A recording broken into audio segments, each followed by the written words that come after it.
Mayor, we're ready when you are. Okay, thank you. Good afternoon, everyone. The Sacramento City Council will please come to order. Would the clerk please call the roll to establish a quorum? Thank you. Councilmember Kaplan. Here. Councilmember Laloe. Here. Councilmember Talamantes. Here. Councilmember Valenzuela. Here. Councilmember Maple. Here. Vice Mayor Gatta. Here. Councilmember Jennings. Here. Mayor Pro Tem Vang. Here. And Mayor Steinberg. Here.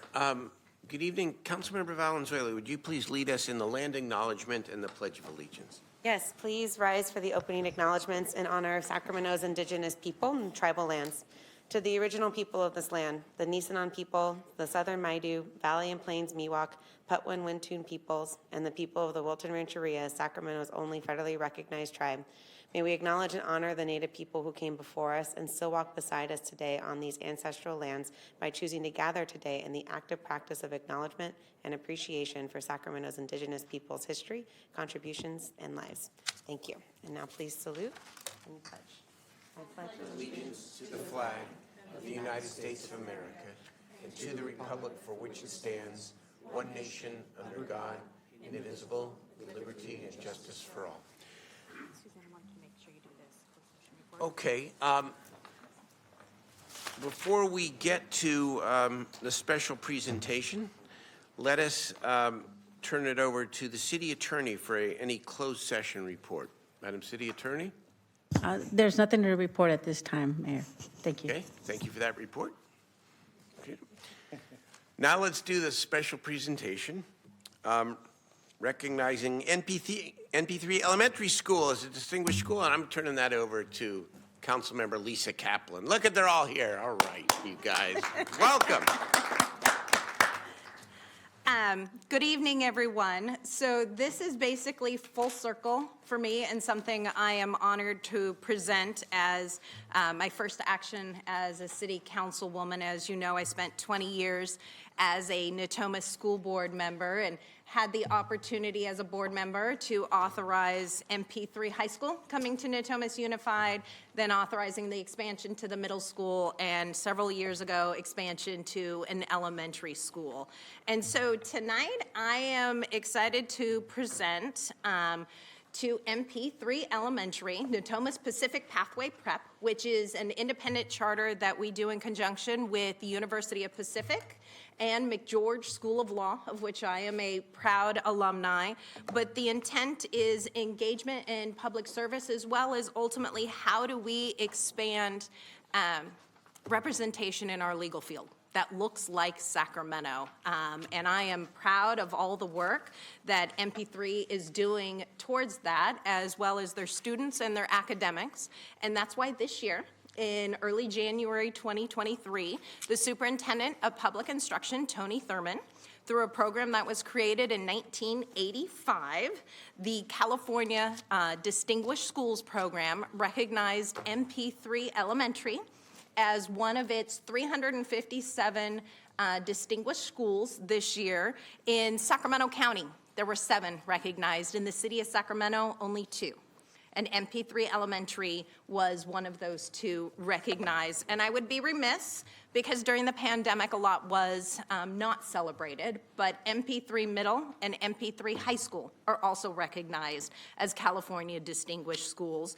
Just so you know, what a Distinguished School Program is the California recognizes it as schools that demonstrate exemplary achievements.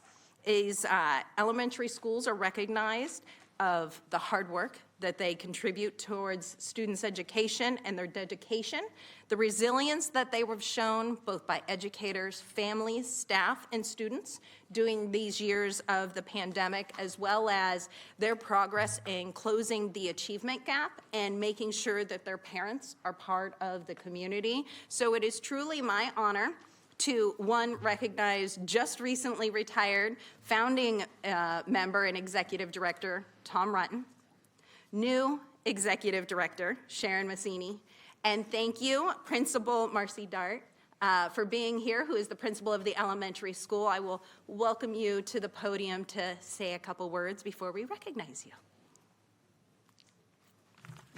Sorry. I'm all of a sudden really nervous. You're all like really powerful and stuff. So, and like, The whole staff's here. Okay. Just wanted to take a moment to thank you for taking the time to recognize our school. It's a really big deal for us, and wanted to share my gratitude to, on behalf of our school, to some people who helped make it happen. Councilmember Kaplan, thank you for your years of service with the NUSD board and for working with NP3 schools to authorize our charters and make NP3 Elementary a reality. An acknowledgement like this means the world to our learning community, and we know Natomas. Thank you to our past and present executive directors, Tom Rutten and Sharon Maccini. Thank you for leading our NP3 schools. You've both put so much time and effort into our NP3 vision. The team appreciates all you have done and what you continue to do, and it is a great honor to join our sister schools, our middle and high school, as California Distinguished School. To our administrative team at NP3 and our NP3 board, thank you for collaborating with the elementary school and supporting the staff and families. A special shout out, sorry, I get a little emotional here, to Allison Baker for your ability to organize big ideas. It's led to great success for many people. To our NP3 community of students and families, thank you for your continued support and confidence in the school. It's been a tough few years for you and your students. Your resilience has been inspirational. And above all, thank you to the staff. On behalf of NP3 schools, I'd love to take this opportunity to acknowledge and thank the staff, the current staff, and any previous staff members from NP3 Elementary School. What you've been able to accomplish during these unprecedented times is astounding. Your dedication to our students and your deep love of learning has created a safe learning environment where students feel confident about thriving and achieving. We are so lucky you're part of our team, and we are so lucky to be in Sacramento. Thank you so much. Sorry.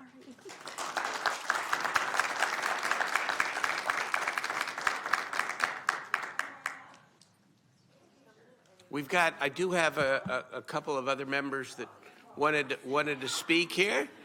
You know, let's let these great educators take it all in here. Councilmember Talamantes. NP3, congratulations. So excited for you. I had the opportunity of working with many of you during the COVID-19 vaccination clinic that we ran for 7 months every single Thursday. And I see some of you, but I can only see the eyes. I'm trying to okay, I know I work with some of you, and now I can see your full face. Because during that time, I mean, we were double masked and running around a parking lot for 10 hours on end. And so just want to say just congratulations on the award, and thank you for all your hard work during the COVID-19 pandemic. It was an honor to work with you. Wonderful. Councilmember Laloe. Thank you very much, Mr. Mayor. Absolutely, mega congratulations to all of you. I do have a beef with you guys, though, just FYI. My children's names are still on the list. And then when I had my CFO who put his children's names on the list after mine, and they both got in, I had a hard time signing that resolution. But all kidding aside, everything I've heard has been nothing but phenomenal and fantastic. And it's such an honor to have establishment like yours in our city that can get ranking the way you have. And it's all going to what you guys are preparing for the future of not only our city, state, but also our country. And I'm grateful to you guys that you're focusing on the kids and you're focusing on what the next chapter for these wonderful, bright individuals is going to be. So thank you so much. Appreciate you all. Thank you. Councilmember Jennings.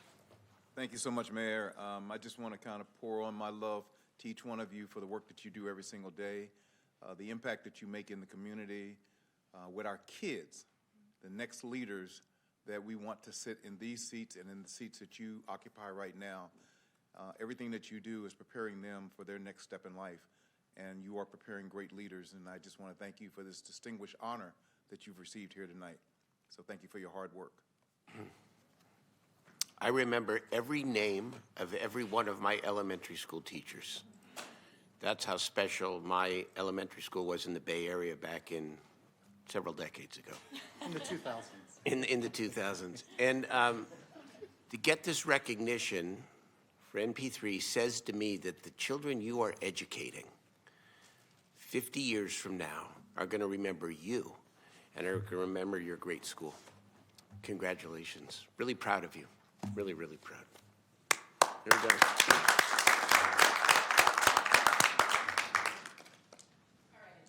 Picture time.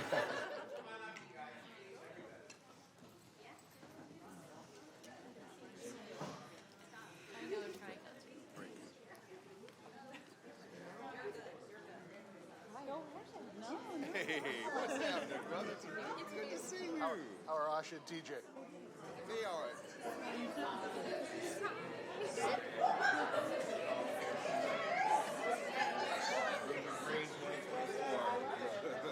TJ has 2 girls and a boy, and Asha has 2 girls and a boy. And they're 9, 8, 7, 6, 4, 4.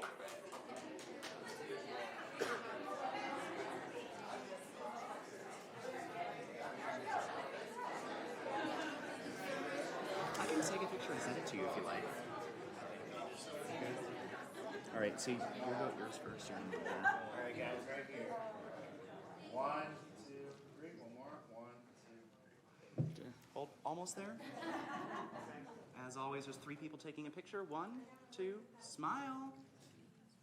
There you go. Good. Yeah, got it. Thank you, Ryan.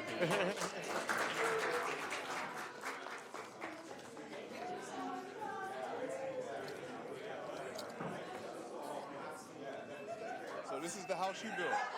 I will. Give me a number so I can reach you. Congratulations, y'all. Linda. I'll have TJ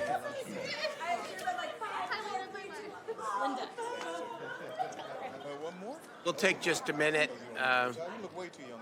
Failure. Come on. It is a requirement when you receive a resolution that you have to stay for the rest of the city council meeting.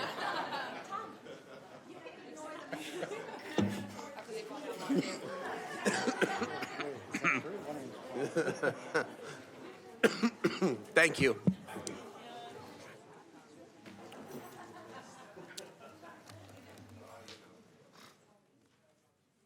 All right, members, I'd like to propose how we handle tonight's agenda without objection. I would like us, please, to take up items 1 through 12 of the consent calendar, and then take up item 15 under the discussion calendar and come back to item 13. Mr. City Manager, do you want to say something now, or we can wait? No, till- we can wait. I just, We can wait. based on all the comments we've Based gotten. on all the public interest in Yeah. consent item 13, I think, want to make sure that we leave enough time, and I think item 15, while really, really important, will be a robust discussion, may not be as long. So if we do it that way, is there anybody who wants any of items 1 through 12 to be discussed separately and/or voted on separately? I see Mayor Pro Tem, on that Mayor Pro Tem thing? Not on this item, not on the items in particular. I just had questions about item 14 that's being continued. I just had a question for city staff. Oh, okay, well, maybe we'll, after the consent, after Yep, we do sounds 1 through great. 12, we'll tell the public the posture of item 14 at this point, okay? Very good. Okay, there's nobody who wants a separate vote on any of those items. Madam Clerk, I hope that the callers distinguish items 1 through 12 from 13 so that we take the public testimony now. It's 1 through 12. Thank you, Mayor. I do want to remind members of the public, if you'd like to speak on items 1 through 12, if you are online, please raise your hand, and if you're in council chambers, fill out a speaker slip. I do have 1 speaker on item 2. And then if you're online and you're not speaking on 1 through 12, please lower your hand. So the first speaker in chambers is Marbella Sala.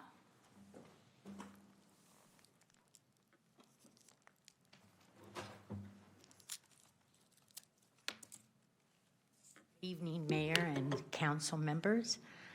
First, I want to congratulate you on your diverse councilwomen, Talamantes, on your diverse appointments of all your commissions. We're going to serve our community well. So anyway, but that's not what I'm here. I'm here to ask you to remove consent item number 2, and that is, and the reason for that, and I spoke to members of of our community. I'm the president of GNNA and represent Gardenland, Northgate, but it extends out to parts of Truxell. And from the feedback I received is that item went out, and the city did community engagement with the community like over 5 years ago. And there was a lot of objection and concerns with the bridge, the Truxell Bridge that's being proposed. The community has stated it's not an engineering project and that it really needs more thoughtful engagement with the community. They thought, to be honest with you, that it went away because they never heard anything back over 5 years ago. And now it's being approved, and they're asking that it go back to staff, there be further analysis, and more importantly, in-depth and a good community engagement, and listen to what the community is asking for and stating. That's it. Thank you. Thank you. Our next speaker is Betsy Wyland.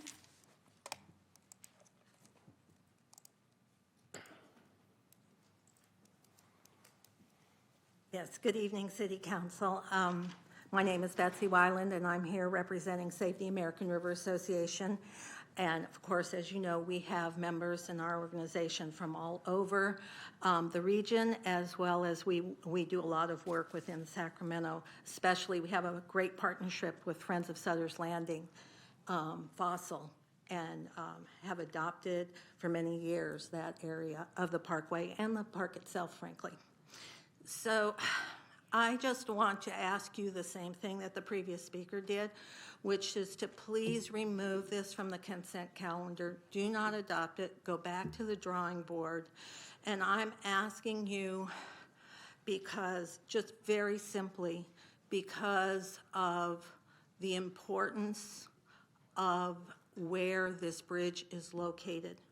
It's crossing the American River, and it is in an area of the parkway which has very valuable rare riparian habitat, and 5 acres of that riparian habitat in that area will be taken out.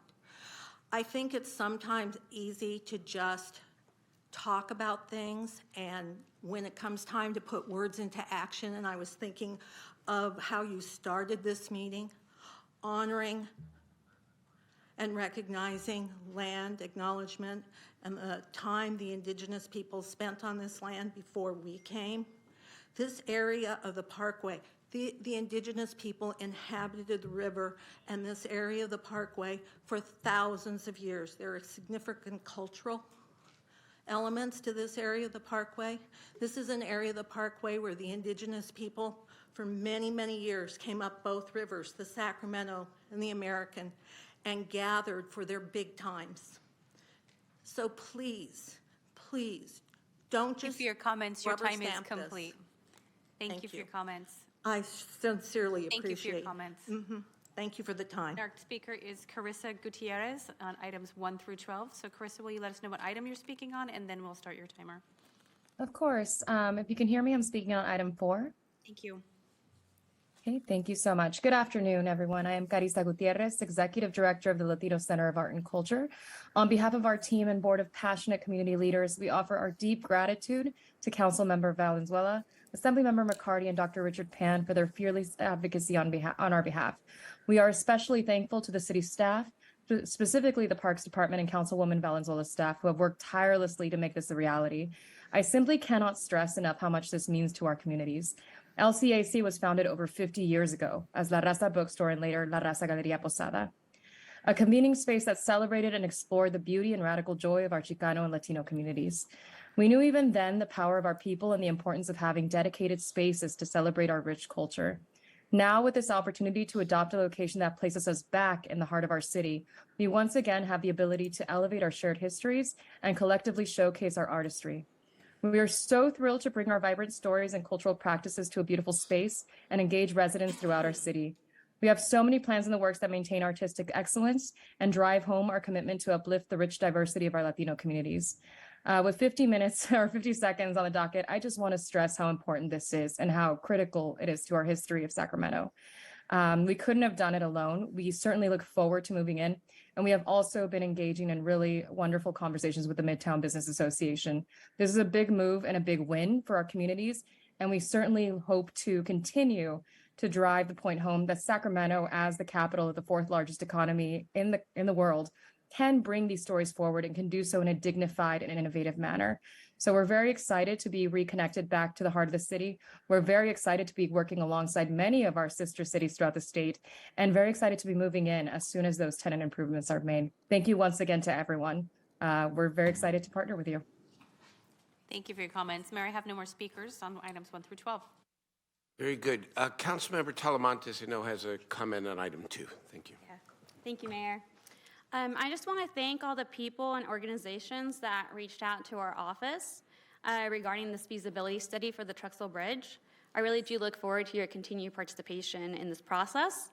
To me, it's vital that we explore possible pathways of connectivity throughout the city, and specifically to the over 100,000 people that live north of the river, to meet the needs of our growing city. And so I hear concerns regarding pedestrian safety and potential environmental impacts on our community living off of Truxell, and I'll ensure that staff can take this into consideration in the study. And you have my commitment to continue doing that outreach to our community to make sure that all our voices are heard in this feasibility study as we move forward. So to my community, you have my commitment. I'll be there and we'll do this together. Thank you. Is there a motion on the consent calendar, items 1 through 12, please? Second. Moved by Councilmember Jennings, seconded by Councilmember Maple. All in favor, please say aye. Aye. Opposed? Abstain. Items 1 through 12 pass. Mayor Pro Tem Vang, item 14 was continued into February 7th, but you wanted to make a comment on it. Yeah, Mayor, thank you so much. My understanding is that item 15, the Bruceville Road proposed storefront dispensary was scheduled to be heard today, but was continued.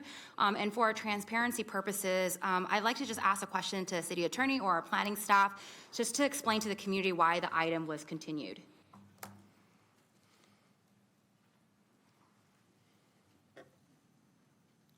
Good evening, Mayor, Council, Mayor Pro Tem Vang. This item is an appeal. Please identify yourself.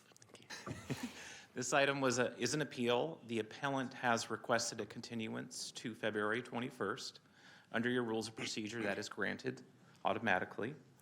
We will renotice that hearing, so everyone is provided advance notice. And if any future continuance requests should be made, they would be at the discretion of this council. They're from the appellant. Okay, so even if I wanted to hear the item today, based on our policy, the appellant has the right to do this and to continue the item for a week or so, right? Correct. Okay. Correct. And just another question, were all parties informed or notified regarding the continuance? Because we're receiving calls into our office, and I just wanted to make sure that all parties that are involved with this item were aware of the item being continued.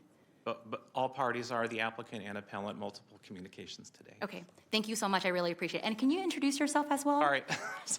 Kevin Collin with the Community Development Department. I'm the zoning administrator. Awesome. The record.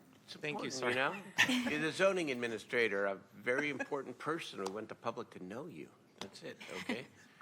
Thank you. Thank you. Thank you so much. Appreciate it. Okay. Thank you. Thank you for that clarity. All right. Councilmember Vang, the city clerk informs me that just it might be good to put on the record here an actual motion to continue to February 7th. To February 21st. Excuse me, to February 21st. February.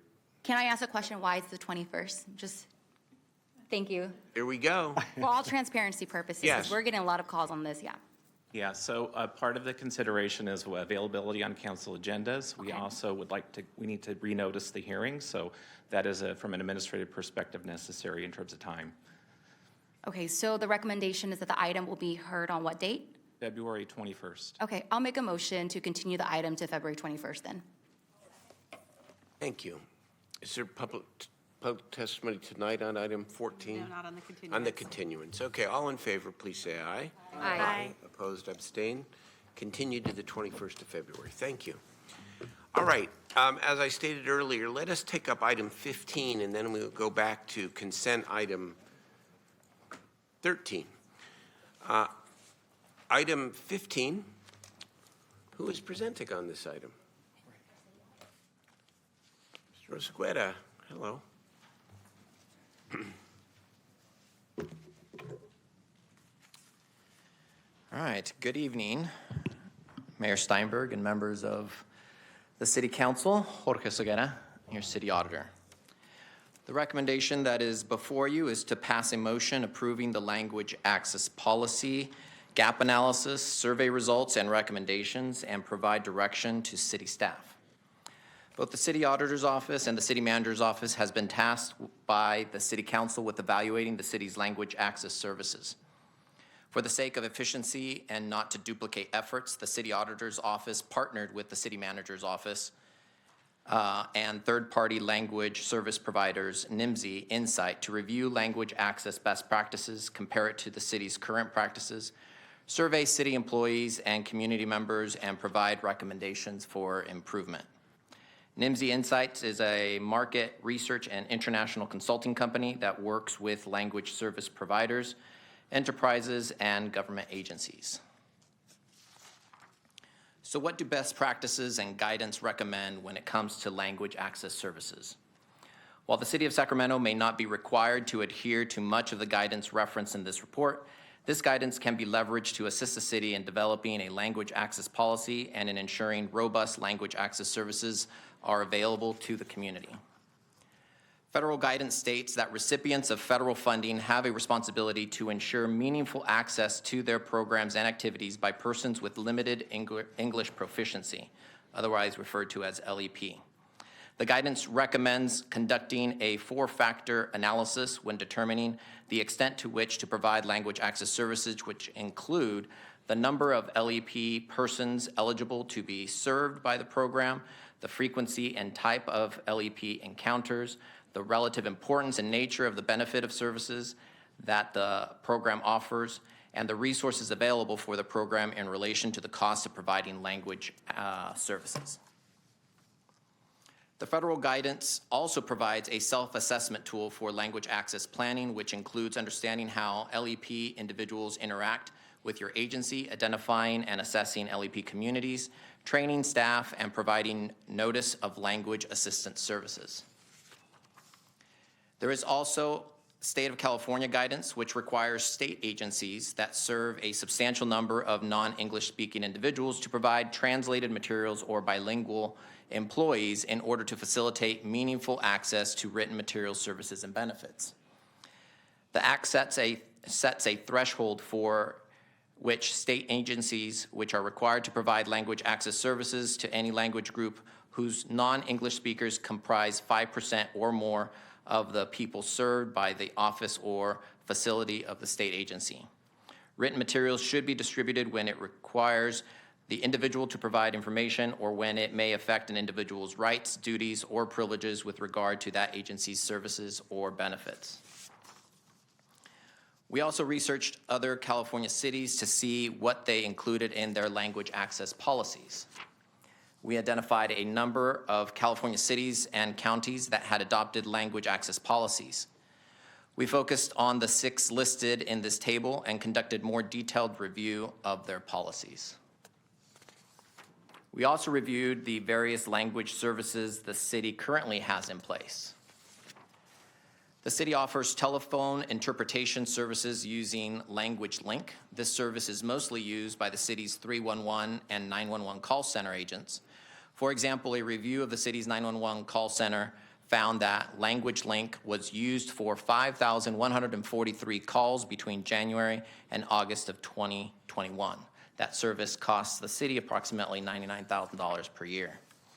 The city also contracts with another service, Interlingua, for on-site interpretation translation services for meetings, live public events, and TV broadcasts. That service costs the city approximately $99,000 per year as well. The city also offers American Sign Language interpretation services using NorCal services for the deaf and hard of hearing. That service also costs approximately $99,000 per year. The city also offers bilingual incentive pay to employees who provide interpretation translation services. During our review, we found that the city provides the incentive pay to 126 city employees at an estimated annual cost of over $200,000 per year. Most of the employees receive bilingual pay for speaking Spanish. And that total for all the services that were mentioned is approximately $500,000 per year. NIMSY Insights conducted a language access survey of community members. The survey was translated into Spanish, Chinese, Vietnamese, and Hmong. Most of the respondents took the survey in English, while 21 took it in Spanish, 1 in Vietnamese, and 1 in simplified Chinese. Note that the number of respondents per language is not an accurate reflection of the total responses from LEP individuals, as some that took the survey in English self-identified as LEP. One of the questions that was asked in the survey was whether the respondent was aware that the City of Sacramento offered free translation services and interpretation services. Nearly 56% of those that took the survey in English and 33% of those that took it in Spanish were not aware. Language access guidance for federal and state agencies suggests that the first step in drafting a language policy is to identify the total population of languages spoken by individuals that have limited English proficiency. In our chapter listed as Factor 1, we go into more detail about this. According to the U.S. Census data, LEP individuals comprise 13% of the total population of the City of Sacramento. The U.S. Census data also provides a breakdown of languages spoken at home by city LEP population. The figure shows the language spoken, the percentage of the city's total population, and the number of individuals this represents. As shown in this table, Spanish is the most common non-English language spoken at home for Sacramento residents. We made 3 recommendations related to establishing and maintaining robust language access capabilities for Spanish-speaking LEP residents, evaluating whether specific department programs serve other LEP individuals, and regularly evaluating the number of and promotion of LEP individuals to assess the sufficiency of the city's language access services. In Factor 2, which is titled Frequency and Type of LEP Encounters, in this chapter, we cover federal guidance, and this federal guidance states that an agency should also assess the frequency with which they have or should have contact with LEP individuals from different language groups seeking assistance. We surveyed city employees to estimate how often they interact with LEP individuals on a monthly basis. Survey results indicate that city departments vary considerably in the volume of LEP interactions they handle per month, ranging from less than 10 to over 200. For example, 100% of the 311 call center's employees who responded to the survey stated they encounter more than 200 LEP individuals per month. 20% of police department and 20% of fire department employees that responded to the survey stated that they come in contact with LEP individuals more than 200 times per month as well. We made 3 additional recommendations related to the frequency and type of LEP encounters, including providing guidance on whether programs should perform additional outreach to LEP persons, providing guidance on whether programs that interact frequently with LEP individuals should provide meaningful language access services at a broader scale than other departments or programs, and evaluating whether funding for language services is sufficient based on the volume of LEP individuals that interact with city departments or programs. We conducted a survey of LEP community members, and the survey results indicate that the city may not be providing interpreters when one would be preferred. While not every situation requires an interpreter, several individual responses raise concerns that interpreters are not being provided in cases where rights, benefits, health, and/or safety are involved, specifically those where the police department or 911 did not provide interpreters. Our survey of city employees found that roughly 40% of respondents across departments indicate that English proficiency children or adult family members act as interpreters. Federal guidance states that agencies should avoid using children, family, or friends as interpreters because it is difficult to ensure that they interpret accurately. Federal guidance states that when a particular language is encountered often, hiring bilingual staff is one of the best options. Our survey of city employees found that many employees turn to bilingual staff as their first resource for interpreter services. Bilingual staff can also be used for translation services, but professional translators should be used for vital or lengthy documents. We made 4 recommendations related to training staff on language access procedures, providing guidance on how to respond in situations where a minor or family member is asked to serve as an interpreter, providing direction on how and when bilingual staff are used, and other resources that can be leveraged by the city in ensuring the city's websites are accessible. Factor 3, relative importance and nature of benefits or services that programs offers. Our survey of LEP community members also indicated that LEP individuals are not always provided with translations in situations where vital information is likely to be conveyed. As Spanish is the most prevalent non-English language spoken by LEP individuals in Sacramento, we recommend translating all vital documents into Spanish and making them available at the same time as the equivalent English language documents.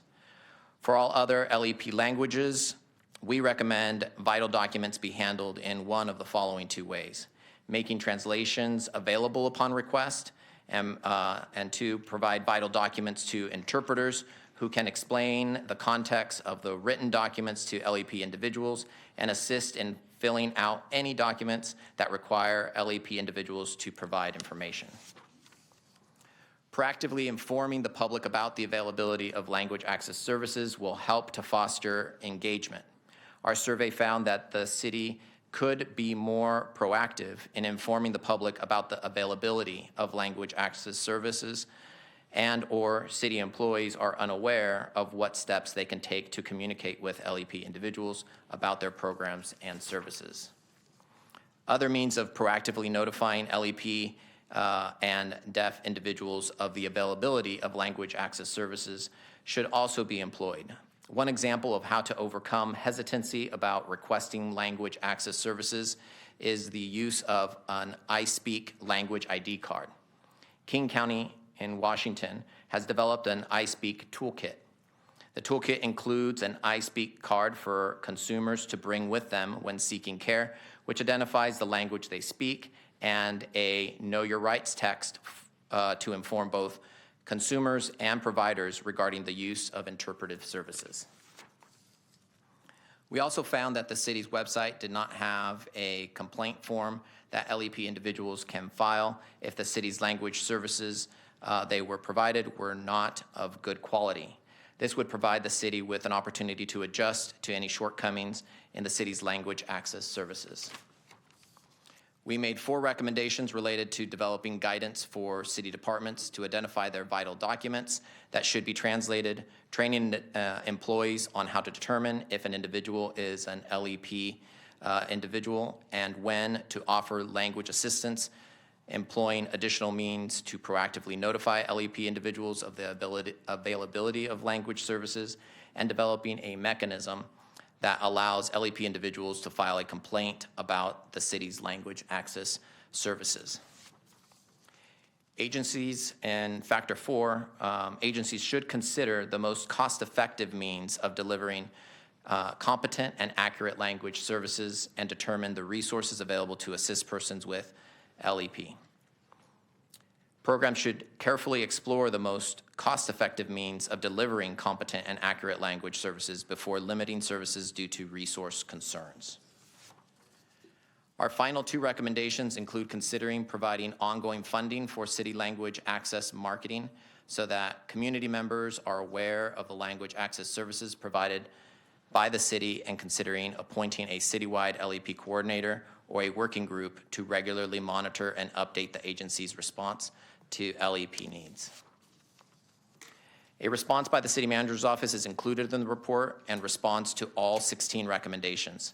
Many of the recommendations will be addressed with the development of a language access policy, which the City Manager's Office is working on. I'd like to thank the City Manager's Office and the City Attorney's Office for working closely with us on this project. This concludes my presentation, and I'm available to answer any questions that you may have. Thank you. Thank you very much, Mr. City Auditor. I know we do have public testimony, and why don't we hear from the public, and then I'm going to turn it over to my colleagues who have been working collaboratively with the city auditor and the city manager's office to help drive a great set of policies to be. Go ahead. How many do we have? Mayor, I have 4 speakers on item 15. The first is Carolina Flores, Marbella Sala, then Clarissa Langard. LaGuardia, thank you. Carolina? This is a bilingual statement. You can call me Carolina, tía abuela, abuela, mamá y amiga. Estoy aquí para dar la presentación de pedirle que por favor hagan una orden inmediata legal que va a sostener un departamento de Language Services Access. Quiero ver una coordinadora o un coordinador que va a ser permanente de parte de cuando dan the budget, cuando dan su dinero, de que necesitan el dinero, debe estar ahí todos los años. No es algo particular que están dando, que lo van a hacer una vez. Yo tengo 75 años y he esperado que ustedes hagan esta orden permanente y no lo han hecho. Si me muero mañana, yo espero que cada uno de ustedes han perdido la conexión con los hispanos parlantes de esta comunidad. Es muy mal lo que han hecho de negar los servicios. ¿Cuántos dineros ganan de los taxes? ¿Cuántos dineros ganan de donaciones de la gente raza? De que ustedes no dan la proporción de que ellos dan de servicios de la ciudad, porque niegan siempre de dar los servicios de su idioma. Yo no estoy hablando del español, sino también de los otros idiomas que necesitan esos servicios. Yo pido que ustedes den los servicios, que es de dar los servicios con calidad, con gente que van a querer dar servicio de lo mejor posible de Sacramento. Y eso es algo que debe ser una prioridad de ustedes. Es algo que ustedes tienen que darlo. No pueden comentarlo cada 2, 3, 5 años de que van a hacer algo y va a ser una nueva póliza. Dispense, yo ya me cansé de eso. Hagan una orden legal, háganlo permanente, pongan coordinador y pongan un departamento, todo un equipo de gente que van a ir a las comunidades. Ustedes están limitando a la gente que puede participar cuando lo hacen por If you'd like to computadoras. present in another language, we'll put another 2 minutes on your clock. Okay. Please, thank you. What I've recommended is that we do a permanent ordinance, a permanent budget to fund a staff of Department of Language Services that reports to the city manager, not under any other department, not under HR, not under whatever else is there, but for years I have been waiting for this language access policy to be made permanent. And every 3 or 4 or 5 years, it comes up again. And the new city council votes it, oh yes, we need it for equity and to provide equal services. And you know what, here we are in this again. I mean, when I was on the Latino task force, we took care of this, we gave recommendations, we met with the Black Caucus, and all of this, ¿para qué? For what? So I really urge that you do this, make this ordinance permanent, budget it permanently, put a coordinator and put a staff that's gonna do the outreach services into the Latino, Raza, Hispanic community. I want you to provide that service, and it'd be a priority tonight. It'd be a priority that you implement this right away. And I want to see measurable outcomes. I want to see a time frame, and I want you to start immediately. I don't want you talking to me, oh, we're going to do this later on in 23. Oh, we're going to surely do everything on 24. And by 25, we'll have services for the Spanish language community. Sorry, I'm through with that. Ya, basta. Estoy harta de oír. Quiero ver acciones. Enséñenme lo que van a hacer. No me digan que están de mi lado. Enséñenme qué es lo que van a implementar para dar los servicios de la comunidad. Thank you very much. I wait for your measurable outcomes and your time frame and your budgeting for the permanent ordinance of language services team, coordinator, staff under the city managers. Thank you. Thank you. Thank you.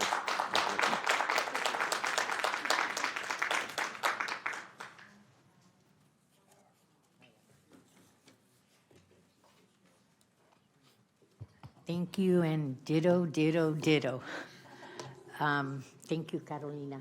And I had no idea that this has been going on for years and years. And I wasn't going to come and speak to this, but then I saw it was on the agenda. And for those of you that probably don't know this. I was the medical interpreting manager at UC Davis for 10 years. And I want to commend you, Jose, on the report that you just presented. You touched on all the critical pieces of having an effective interpreting service for those that are limited English, non-English speakers. And when you're a public agency, you have a responsibility to ensure that every member of your community can communicate with you and understand what you offer. At UC Davis, when I first started, they used children, bilingual staff, no interpreters, and we had to change that because it was of critical importance that everyone that walked through that door could access quality health care, and they could be understood and they could understand what was being provided to them. The risk of not providing those services are too big, and that city you do not have the luxury to not provide trained medical interpreters, and if you have bilingual staff that are doing, they should be trained on how to do interpreting. It's not an easy thing, and translation services should be by professionals. Yes, you can do little things here and there, but it's of critical importance. And my last comment is, whenever the city offers programs in our community, we who are bilingual and live in Northgate Garland have got to go out and have to do that for the Spanish speaking community and communicate with them, because it's not simply provided in their language, so they can access those opportunities. So I commend you to adopt the policy and commend Jose on a very, very well done Thank you for your program. comments. Okay, Thank you. thank you. Huh? Jorge. Our next speaker is Clarissa Luagardia. Jorge, I'm sorry.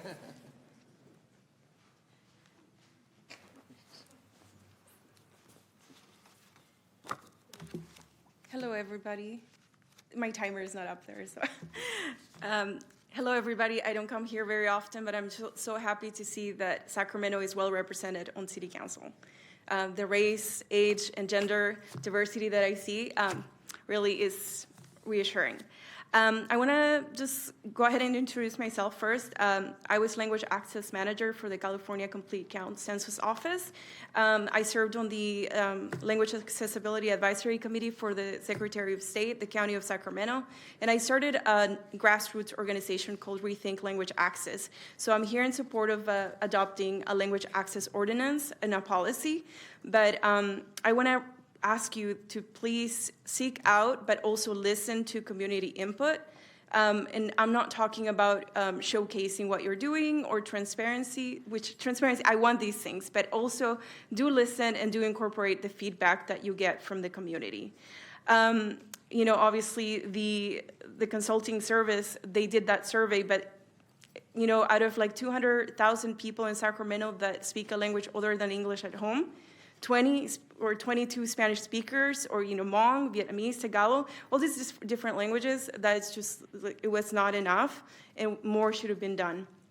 I want to ask you that when you think of thresholds, do think of cities that compare in size to Sacramento, not just cities in California that have a language access policy. And when you think of thresholds, don't just think of people that self-report as speaking less than very well. Also people who say that they speak it very well. I have a master's degree. English is my second language. I came here at 18 in Sacramento, and I did not speak the language, and it was terrifying. And I've been an interpreter and translator, and I can tell you all around that these services are vital for social mobility, economic mobility, and for equity in Sacramento. So thank you. Thank you for your comments. Our next speaker is Carissa Gutierrez, then Juan Novello. We have two more speakers. Hi, once again, I am Carissa Gutierrez, and this time I do approach you as a community member. I was born and raised in Sacramento, California, to an immigrant mother and immigrant grandparents who still reside on Northgate Boulevard. I've lived on Northgate Boulevard, later South Sac near 65th Street. These are predominantly Latino spaces where Spanish is openly spoken and heard in businesses, but also are notoriously known for being underserved. I especially remember the potholes we didn't know we could even report. Collectively, we all share a common mission and vision, which is to best serve the residents of our city and together build a thriving and inclusive community. If the city is truly committed to serving our communities, then moving forward on these recommendations and advocating for an ordinance is a great first step. in building trust between the community and its residents, the city and its residents. Language has often been a major barrier for community members to report repairs, leverage resources, or even participate in our civic processes. Eliminating this barrier promotes civic engagement, which allows our city officials to work from a stronger place of knowing and service. An ordinance gives community members the means with which to engage our leaders in an effort to promote greater accessibility and opportunity. City officials come and go, ordinances are permanent. I just want to thank Council Members Vang and Guerra for developing the Language Access Task Force and putting into numbers what many of us already know, that there are many opportunities to better serve our communities. Thank you so much. Thank you for your comments. Juan Novello is the final speaker on this item. Hello, good evening. Juan Novello, Vice President for the Sacramento Hispanic Chamber of Commerce. Ditto to all the previous speakers, and as somebody with an accent, an ESL individual who still translates for his mother, and to a lot of small businesses for across the region, I commend the members of the council, the city staff, and the different shareholders for bringing this item for approval. I also would like to give kudos to the commitment that the city has demonstrated in adding translation services on the recent contracts related to the pandemic economic relief. I thank you all, and I encourage you all to approve this measure. Thank you for your comments. Mayor, I have no more speakers. Thank you very much. Let's now turn it over to the City Council. I'm going to begin with Mayor Pro Tem Mai Vang, then Vice Mayor Eric Guerra. Thanks, Mayor. First, I just wanted to take this opportunity to thank Jorge just really for the thorough audit and just your incredible staff. One, to actually take this seriously and add it to your scope of work. That is really important, and I think I just want to be able to just center that, because I think for too long, we're in 2023 and we're finally having an audit on really the services in our city, and are we really reaching the communities that need it the most. I also do want to take this time to also thank Amy as well from the City Manager's Office, who also have worked very closely with our city auditor on ensuring that this audit happens and working closely with us to make sure that we can get to this moment.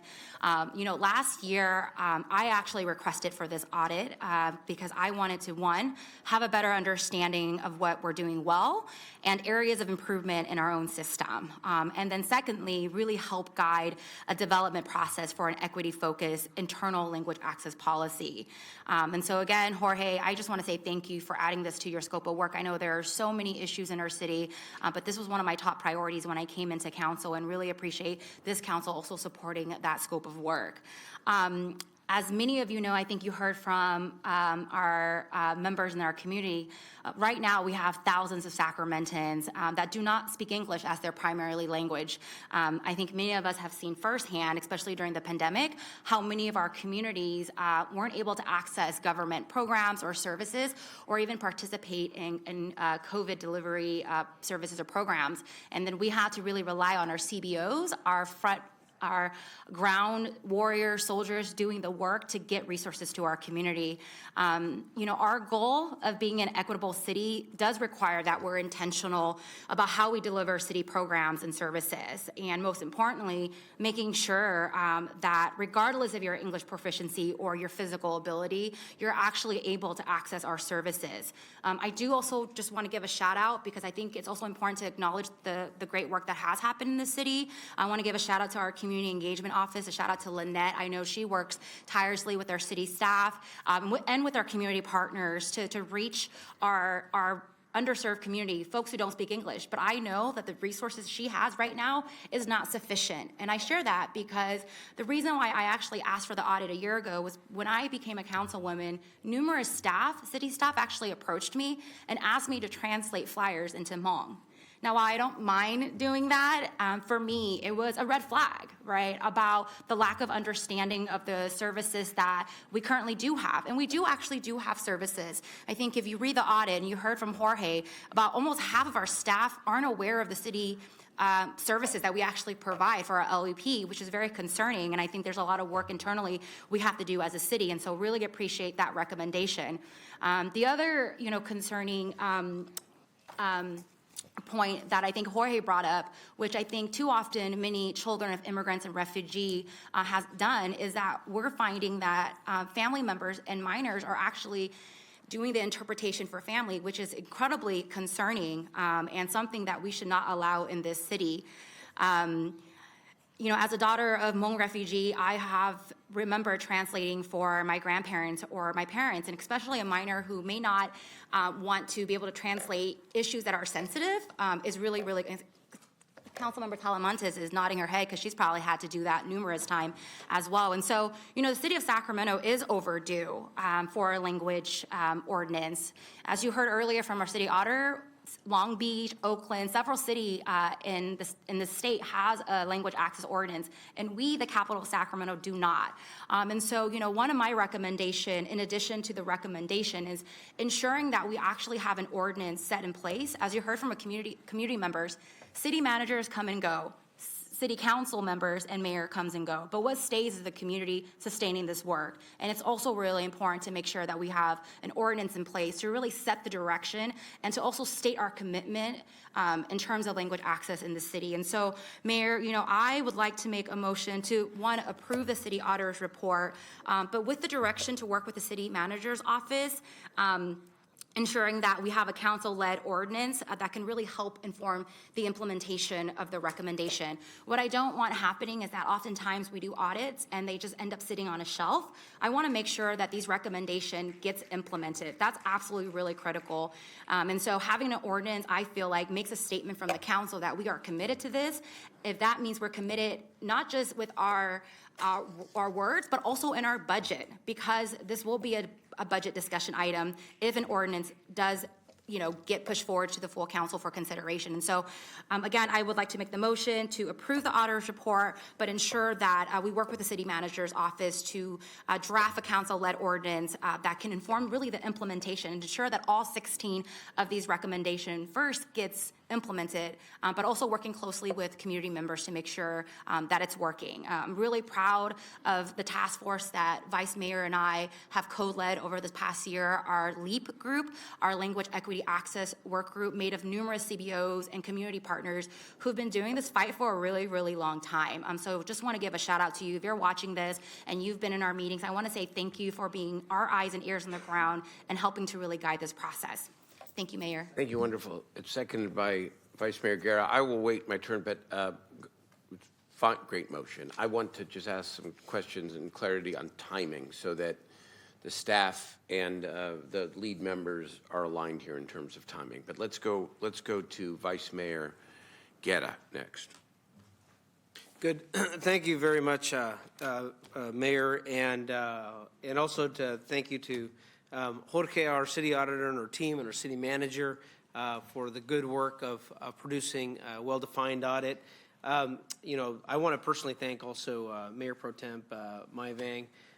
You know, both she and I sit on budget and audit, and there are a lot of competing issues that we have to wrestle with as a city. But one thing that we wanted to make sure is that that people in our community, residents in our city, weren't left behind, and the audit says something that we knew to be the case, but we wanted to make sure that it got documented here so we can make the right actions to move forward. And what I will say first, you know, is I do want to thank our staff, because since 2015, I remember being the only other council member who could speak a different language, and you know, even then, working, you know, with our great clerk, there was a different charter officer. There were different council members at that time. And it was a struggle to move things, but I do want to thank our staff because we have made strides. Now we have 17 different languages, or over 17 different languages in 311. You know, sign language has been made sure that we're expanding it, and with the advent of Zoom and other options, we're making sure that folks have access to different services.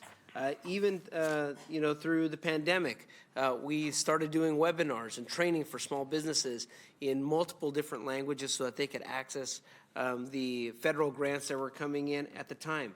We've led as a council to making sure that during our collective bargaining process, we look at incentives and compensation for our staff who want to learn a different language and know that's going to be additional work, because at some point our staff was doing extra work, those who did have a separate language, but weren't being compensated appropriately, even though on top of their day-to-day job they still were doing additional work because they care. They cared that they didn't want any of our city residents to be led behind.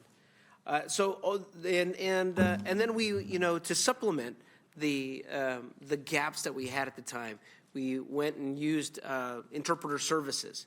But therein lies the challenge, okay? Therein lies the issue that the audit highlights, and what Mayor Pro Tem Vang and I have wanted to bring forward is that without a direct policy, a standing ordinance, an ordinance that guides the city on what we want to do, then we could never budget appropriately. We could never time things appropriately, making sure that we send a message that we don't want members of our community left behind.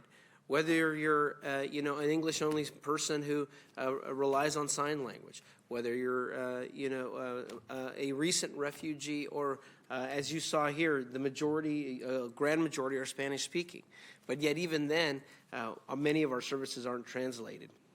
I want to thank, Councilmember Mayor Pro Tem Vang for this, and we have put together a draft ordinance, but we want to make sure that we're working in conjunction with our city staff and our community groups. The LEAP group that has been providing us on the ground, day to day, what is the best service? Because we want this to be implementable and making sure that it comes to outcomes.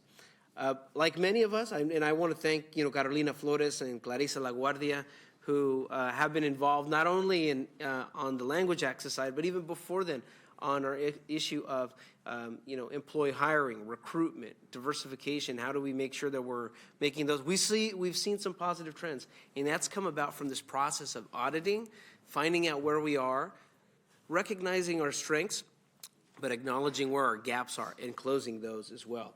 This audit helps us move in that direction as well. I know personally what it was like to come to the country and not know English. I know what it's like when I didn't know English.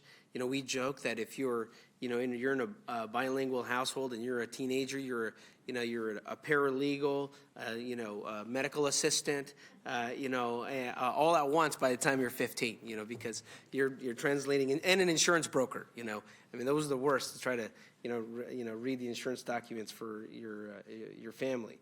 And as the audit recommended, that can't be the standard.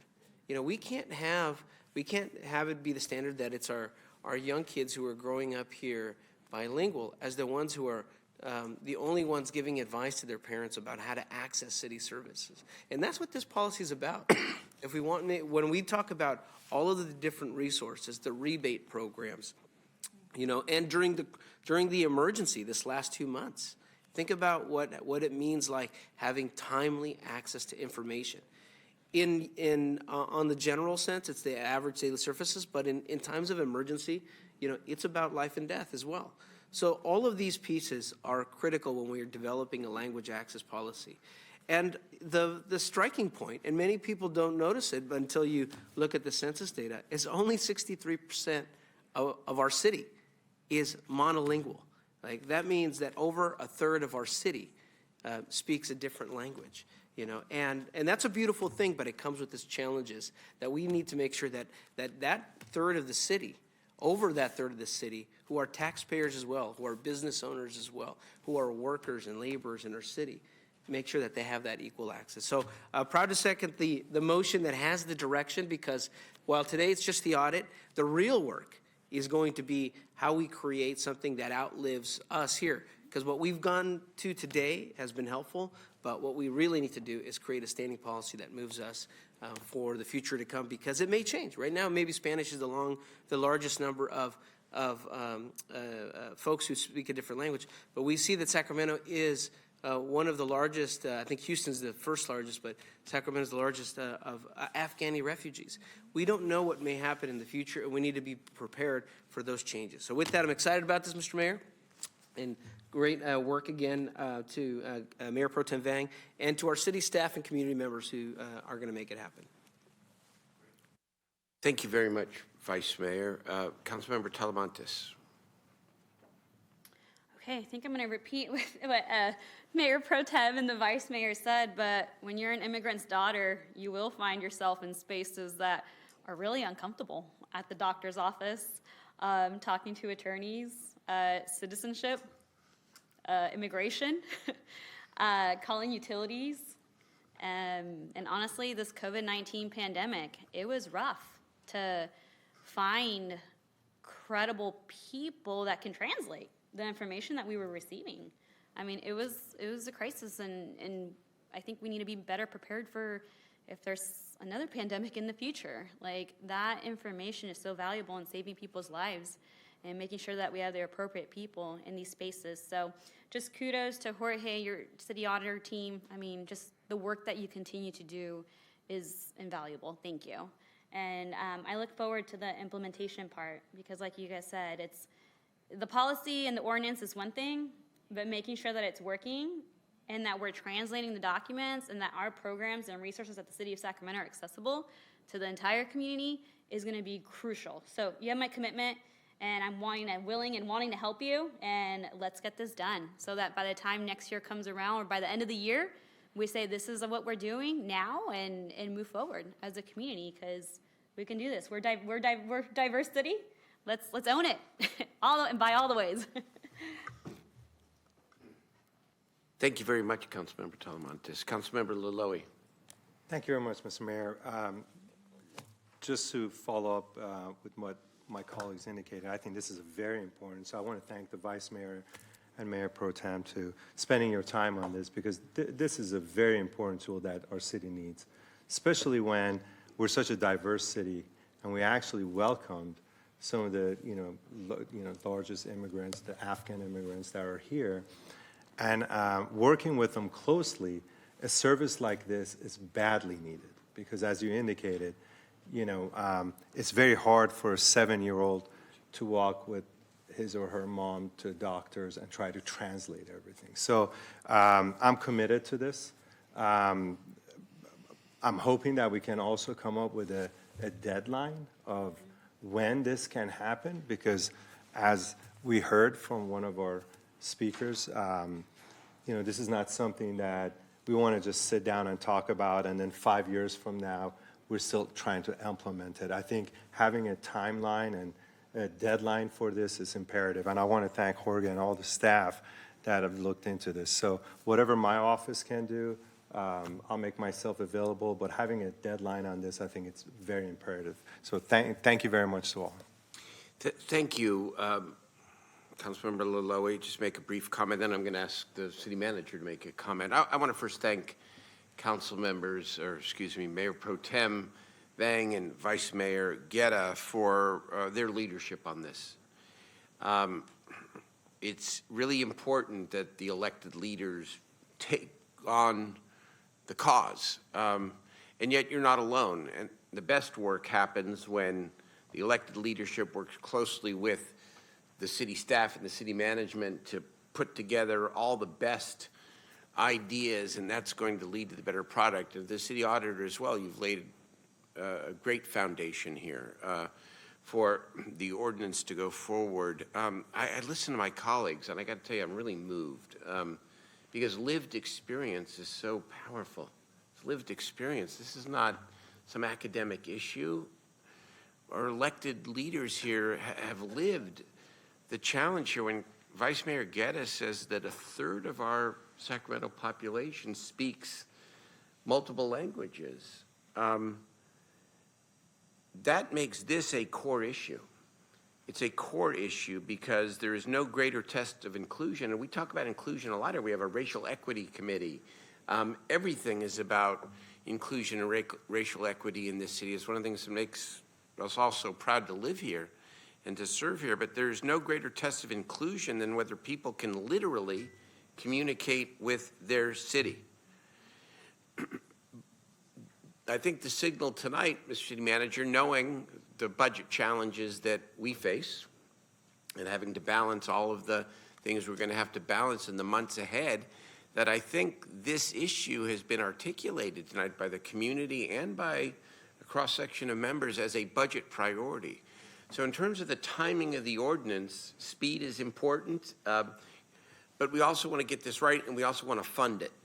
And so in talking to the lead council members, the vice mayor and the mayor pro tem, the idea of coinciding the consideration of the ordinance with the city budget process, i.e. the Law and Ledge Committee and maybe even the Budget and Fiscal Committee around May.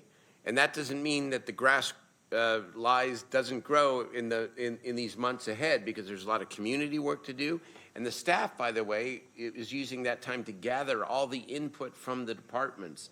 We get to that point of the budget season and we can combine budget and the inclusive policy, and I mean inclusive in terms of inputs, and then we will be ready to go under your leadership. Fair enough. Good enough, Mr. City Manager. Yes, so it's tough going after this gentleman here. No, I'm sorry. I first want to start by thanking the Vice Mayor, Mayor Pro Tem, for taking a leadership role and driving this really for a couple of years now. We spoke with some of the people in the audience here as we've kind of looked at what this language access policy could be. And I appreciate Jorge and his team, Amy Williams and my team, Lynette, the city, Lynette Hall, CDD, Economic Development, and also the City Attorney's Office for helping with this. And absolutely, to Councilmember Laloi's point, we will absolutely move with a sense of urgency here, because we've heard very loud and clear from this council and from the community that's what we need to do. So what we're going to be doing is developing this citywide policy in conjunction with the budget process that, as the mayor alluded to, will come forward for consideration in ordinance form. And there's many things we can do in parallel. So I don't think it's insurmountable. I know it's not insurmountable, because many of the recommendations, all of them we agree with, and we've done a lot of the legwork already.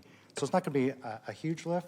We will have to have a conversation about the budget and the financial implications of it and how far we want to go, the thresholds of translation, for instance. But all those things will get vetted as part of the citywide policy and coming back to this council for consideration in ordinance form. So let me thank in advance the city attorney as well and your team, because going to play a crucial role in helping take all this input, community input, leadership input, management input, to craft the ordinance in a way that is going to stand out in a positive way. Thank you.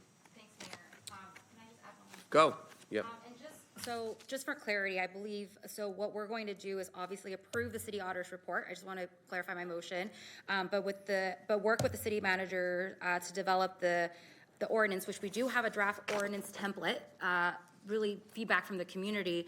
But with that motion, I also want to make sure that this item goes to Law and Ledge. I know last week we talked about process and protocols, and so just flagging it for our amazing chair of Law and Ledge, Councilwoman Valenzuela, as well, to make sure that this draft framework does go to Law and Ledge while we're working on the internal policy. And we'll time it, the Law and Ledge hearing, with some stage of the budget process so that it all works. Is that all right? Yep, sounds great. Okay, this will not go on a log, is all I'm saying. Okay. We have a This is our first try not using the log. We're going to go through the committee. We have a motion and a second.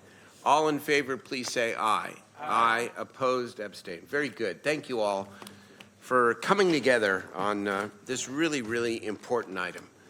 All right, members, we're going to go back then to item 12, which is on the consent calendar, but obviously by virtue of the way we did this, it's going to be off the consent calendar. Excuse me, I said 12.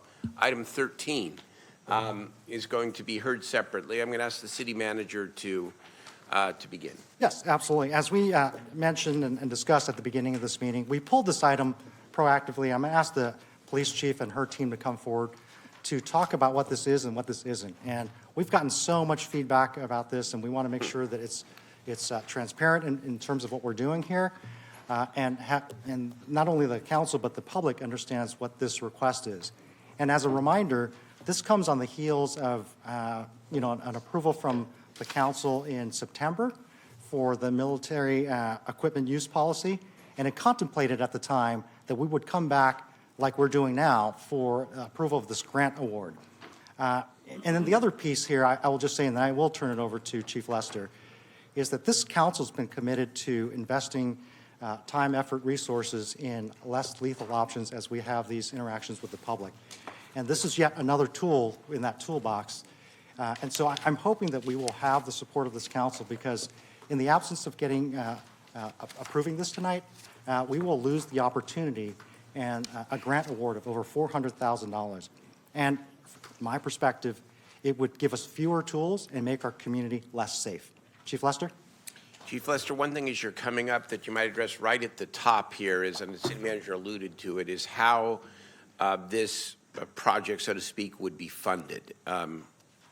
Absolutely. With Thank specificity. Yeah, thank you, Mayor, actually. And this is there is no city funding that is going into this project. It's actually through the UASI funding. And with me tonight, I actually have a team of folks. And I know that's a complicated process, but they're here to answer any questions, and we'll go into further detail about that. With me tonight are Deputy Chief Leong, who oversees the Specialized Services Division. He's also been very involved in the military equipment use policy.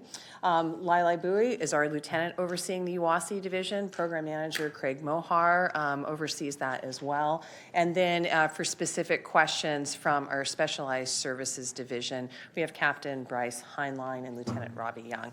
But I would like to start us off. Chief, I don't want to derail you, but can you talk about UASI, what that acronym stands for? Oh, I'm sorry. It's the Thank you. Urban Area Security Initiative, and our region is provided funding. With that funding, it's basically parsed out through the region. There's actually a board that makes decisions on how that funding is to be used, and a lot of it goes to training. It goes to community. We've done a number of assessments and have also been able to provide funding to do target hardening of churches, for example. And so, Is there a local match? no, there's no local match. Keep going. It's federal funding, and certainly how it's parsed into the different buckets. I could, if Lila doesn't mind coming up with Craig, we can go into that in a little further detail, and then I'll get into my remarks. Thank you. Good evening. Hi, I'm Lila Bowie. The UASI program is a component of the Federal Homeland Security Grant Program, which aims to help strengthen the nation's communities against potential terrorist attacks and supports the goal to strengthen national preparedness and resilience and readying the nation for catastrophic disasters. So the Sacramento region has been identified by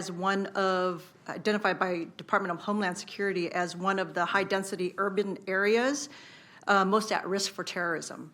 Our four-county region consists of Sacramento, Yolo, El Dorado, and Placer counties.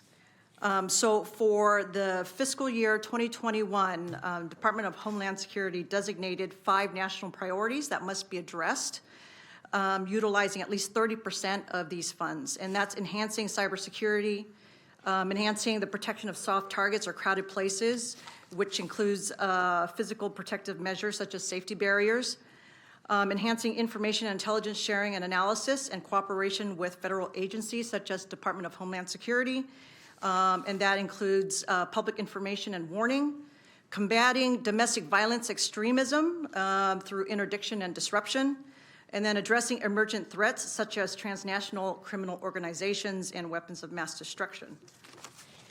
Funds can also be used for planning, organization, training and awareness, including active shooter training, public awareness preparedness campaigns that we've done already, Stop the Bleed rescue training, equipment and capital projects, which include the physical barriers that we have used downtown, and then exercises that include disaster preparedness and response. That money can also be used to pay for management and administration or for our staffing purposes.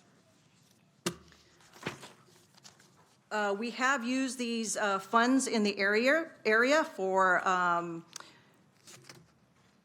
training and exercises that have included technical rescue functions, regional flood, wildfire, and hazardous materials exercises, Stop the Bleed training at schools and businesses, as well as large organizations such as the Convention Center. And in other projects that we have funded included equipment such as thermal imaging cameras for fire rescue, rapid DNA chips for the coroner's office, and also bleeding control kits that we have placed in schools.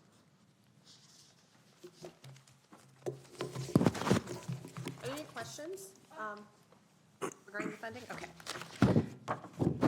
Sorry.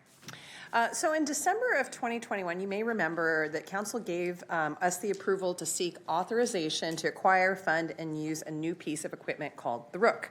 The Rook is an armored vehicle on a track platform, and it allows officers the mobility to gain positions of advantage from a safe location and provide officers with the opportunity to resolve dangerous situations using de-escalation and potentially less force when dealing with really violent people. The Rook has become a standard tool for many police departments across the nation, offering opportunities to resolve potentially deadly situations in the safest manner for all involved parties.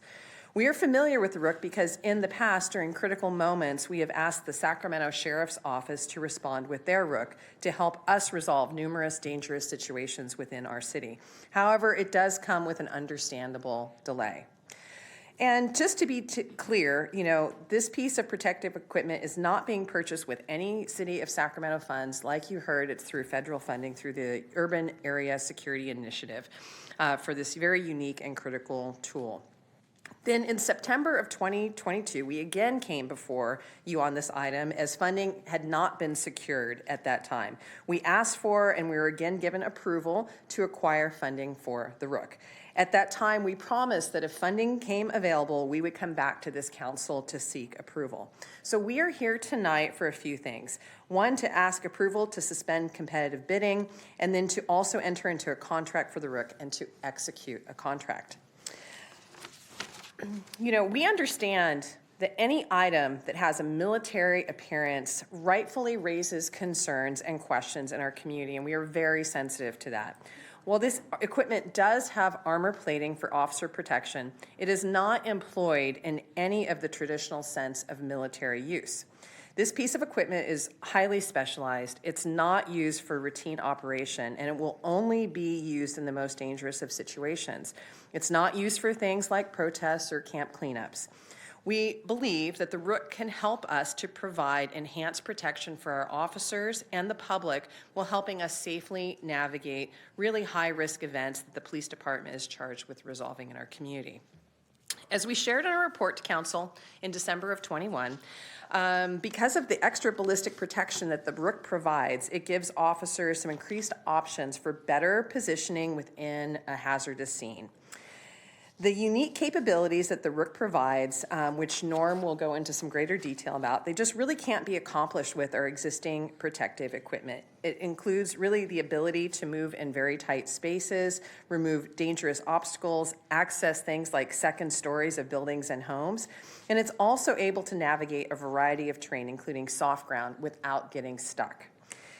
It is smaller than our current equipment, which allows us to access more places so we can better communicate and de-escalate safely. The Rook can also provide the ability to potentially gather information on the actions of a dangerous suspect or vital locations and conditions of victims and hostages. The reality is that when our officers are called to a scene involving people who are violent or dangerous, our goal is always to attempt to resolve those situations with the least amount of harm or force possible. And as your chief of police, it really is my duty to evaluate every option and use every appropriate piece of equipment available to us to accomplish this goal, which is shared certainly by our community. One recent example of our officers using multiple tools and tactics was the safe resolution of an incident involving a barricaded subject who was threatening to kill high-level elected officials, including members of our mayor and council. In order to safely take the suspect into custody, we used multiple pieces of equipment, including both of our armored vehicles, our unmanned aerial surveillance equipment, a long-range acoustical device, gas, and a remote-controlled car. This same call also required officers who are pilots for those UAS equipment, hostage negotiators, and SWAT team members. But ultimately, by officers employing safe tactics, exercising patience and sound judgment, and having the ability to make the best use of current equipment, we were able to safely resolve the situation for everyone involved. The Rook would only enhance our ability to do so in a variety of perilous situations. But this is not just a matter of policy. We have a legal obligation as a city to provide safety measures for our officers. Back in 2018, the city was fined by Cal OSHA because we failed to correct previously identified hazards associated with protecting patrol officers from gunfire, specifically gunfire that penetrates the front, side, driver, and passenger doors of our patrol vehicles when officers use those vehicle doors for cover and concealment. That was the result of 2 of our officers being shot in the line of duty. Ballistic protection was at the core of that finding, and that is the very purpose of this ROOK. We, as the City of Sacramento, I know, have committed to do everything we can to protect our community from harm. We have implemented new policies, training, and equipment to accomplish this. We train and utilize distance, time, communication, and de-escalation. The sanctity of life is at the core of our critical decision-making model and our values. And there are tools available to help us accomplish this better, like the ROOK. As technology improves, we are certainly committed to find and evaluate new and innovative ways to protect our community. And then finally, as a city, and certainly I, as your chief of police, have a responsibility to the men and women of the Sacramento Police Department who are called to resolve violent and unpredictable situations.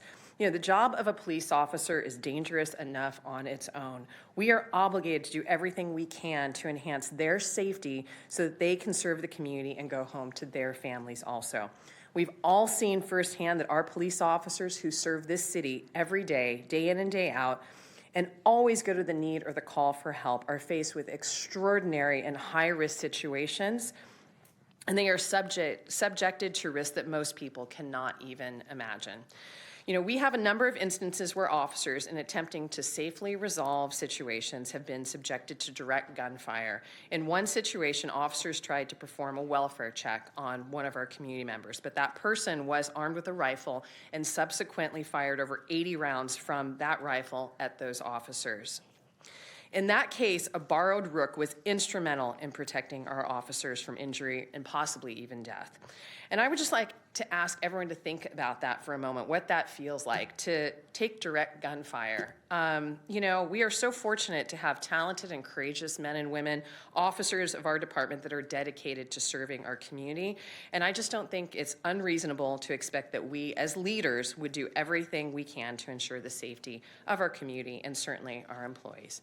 Thank you. And with that, I will turn it over to Deputy Chief Leong, who will go into some details about the history of the ROOK and you know, share some additional perspective. Thank you. I think we can keep it pretty brief. I think presentation was thorough, but please, Deputy Chief. Great, thank you. Go ahead. I'll keep it very concise, Mayor. Once again, I'm Deputy Chief Norm Leong. I'm going to provide you a quick summary of the grant funding, the dates, what the ROOK is, the capabilities of the ROOK, and some examples of prior use. So in December 14, 2021, the City Council approved the UWASI grant for that year. It was a little over $3 million. And this year, UWASI grant allocated $444,500 for the purchase of the ROOK. What is the ROOK? The ROOK is an armored critical incident vehicle that's built off a Caterpillar multi-terrain loader. The armor is used as a protective tool for your city employees while they deal with potentially life-threatening situations. What can the ROOK do that differs from our existing armored vehicles? It's smaller in size, as the chief talked about.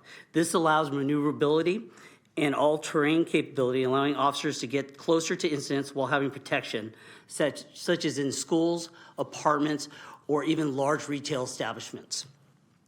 It also allows for elevated platform. That allows our officers to gain sight of subjects. It allows them to extract potential victims or other uninvolved parties.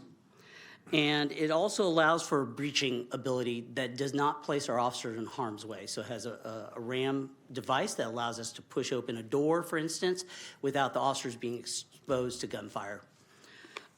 It can also remove debris in vehicles that are in the way of an operation that would otherwise not allow us access to certain points. So with that, when can it actually be used? It can be used by officers to save or rescue or evacuate personnel, both police officers and community members. It can be used based on geography of the location, so wet, unstable terrain, because it has the tracking skid ability that our armored vehicles currently don't have. And then finally, I'll address some prior uses. Since 2019, our SWAT team has been shot at while using armored vehicles 3 times. In those 3 different locations and incidents, they've been shot over 100 times. Our SWAT team has moved to a much safer tactic for suspects and officers that we term surround and call out. This tactic has replaced raids that you may be seeing on TV that are more dynamic in nature, where they break into a house or a location and then they move rapidly inside.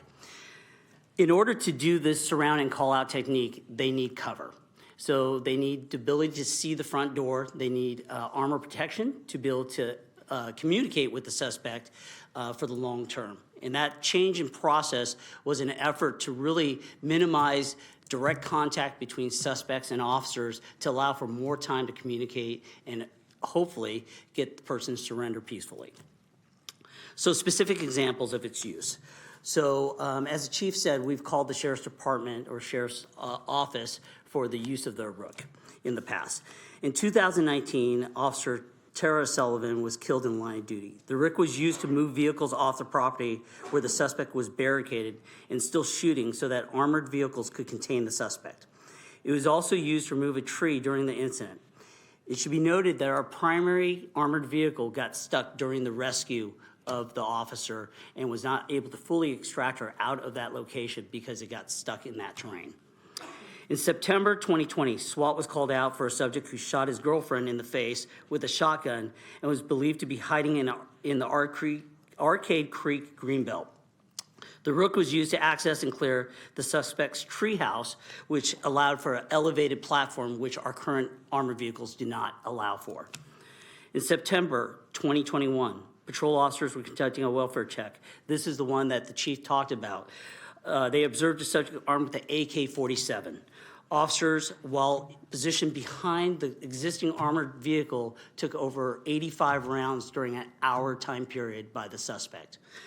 The Rook was utilized to remove an awning covering the front window as well as the blinds of the same window so that we could try to determine if the suspect was firing blindly or specifically at officers. The Rook was struck by several rounds. Between the Rook and the other armored vehicle, it shielded officers and surrounding houses from rifle fire. There was also a school that was hit, although this was evening hours, so the school was not in session. In February 2022, SWAT was serving a search warrant who was wanted for shooting at his neighbors. The suspect was believed to be armed with a rifle. The Rook was used to remove a security screen door and break out the front window, allowing us to send in an uncrewed aerial system, better known probably as a drone, to check for the suspect. The suspect was not inside, but it saved many hours of residents being impacted and allowed us to actually clear the residence without officers making contact, once again, in an effort to de-escalate and prevent officer-suspect contact. Why was the Rook used over other armored vehicles in this situation? The Rook is much smaller and was more maneuverable. It causes less damage while getting into small, hard-to-get places, unlike our existing armored vehicles. Final example, Mayor. In April of 2022, the Rook was used on a domestic violence incident involving a hostage. During the incident, the Rook was able to force open the front door of the residence as the suspect shot at the officers in the Rook. Suspect ultimately surrendered. So why couldn't the other armored vehicles be used in this situation that we currently have? The geographical layout of the front yard did not have the room necessary to allow the armored vehicle or existing armored vehicles to breach the front door, but the Rook was able to do so, using that armor prevented actual shots hitting our officers if they were to go up on foot to do the same act. So that concludes my presentation. The team will be available for any future questions. Thank you very much. It was very thorough, and we appreciate it. All right, I know Councilmember Valenzuela is up, but I think we should probably take all the public testimony first. How many people do we have, Madam Clerk? Thank you. I have 21 speakers signed up at this point. I'd like to remind members of the public, if you'd like to speak on this item, if you're in council chambers, fill out a speaker slip. If you're on Zoom, raise your hand. After the first speaker, we will no longer accept speaker slips in chambers, and the raise hand feature in Zoom will be disabled. So their first speaker is Carly Brannon, then Case, then Paul, then Meg Kohite.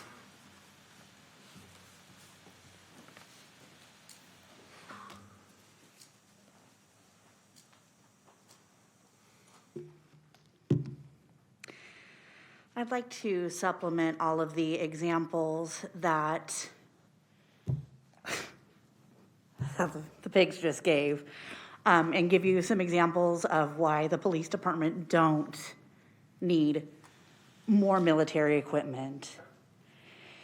Gabby Navarez, Adrian Ludd, Dejan Flano, Jason King, Joseph Mann, Desmond Phillips, Lorenzo Cruz, Ryan Ellis, Michael McIntyre, Stefan Clark, Brandon Smith, Daryl Richards, Marshall Miles, Maurice Hawley, Antonio Thomas, Jeremy Southern, Robert Coleman, Kershawn Geiger, Carl Walker, Sharano Stingley, Jaime Naranjo. Those are all people who should be still here today. But our law enforcement, and granted, not all of those people were murdered by Sacramento Police Department. They were also murdered by Sacramento Sheriff Department, CHP, and other agencies. But those are all people who were murdered by law enforcement. The only time that I have ever seen law enforcement pull out their military weapons is to use against the community, not to keep us safe. Just because we can get this money to get the new Rook does not mean that we should. These items need to be brought to the public much earlier so there can be more discussion before a last-minute push through. And Daryl, you going to that vigil last night just long enough to take a picture and then trying to pass this through the consent calendar the very next day is disgusting. Thank you for your comments. Our next speaker is Case, then Paul, then Meg. Hey, I'm Case, District 4. I'm urging the city not to spend this money further militarizing the police and voicing opposition to this item. This program allows for a wide variety of uses, and there is no requirement for this money to be used for an armored military-style Bobcat. This is not free money because there's the opportunity cost of the available funds. As a nationwide program, there are plenty of other cities to look for with much better uses for these same funds. For example, New York's Division of Criminal Justice Service used them towards providing programs for individuals who had been victims of hate crimes so that they could receive direct services such as counseling, civil legal assistance, safety planning, advocacy, and emergency shelters and transportation from their wide variety of victim assistance programs.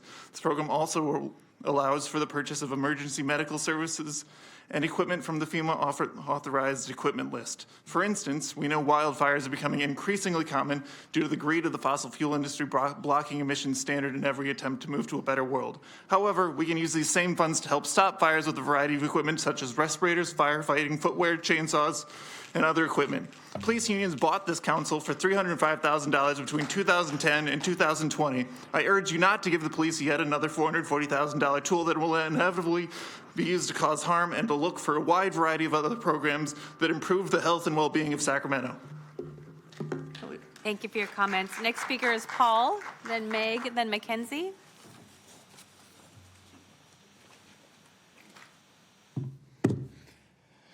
I don't care if it's free, if the upkeep is paid for in perpetuity, if they give us $1 million to keep it, that doesn't matter to me. It's the unnecessary trauma that you bring on already traumatized communities.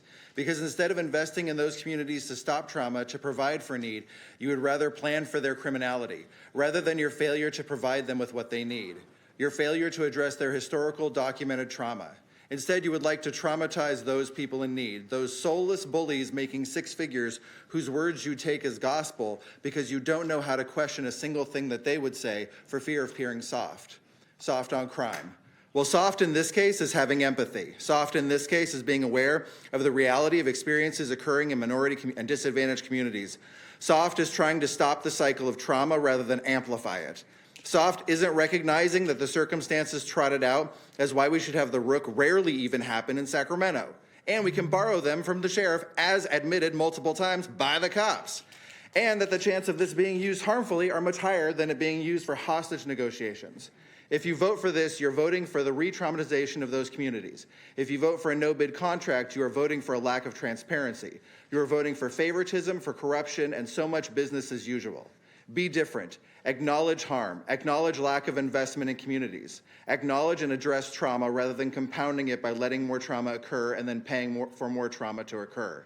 If those of you with words and sentiments for Tyree and his family meant it, then don't vote for increasing militarization of our police, regardless of whether the cost is covered. And if you didn't mean it, those words, those sentiments, then vote for it. You can't talk out of both sides of your mouth. I would hope that you can make an independent decision and refuse to be bullied by people in the audience here to remind you where your bread is buttered. Thank you. Thank you for your comments. Next speaker is Meg, then Mackenzie, then Nikki Jones.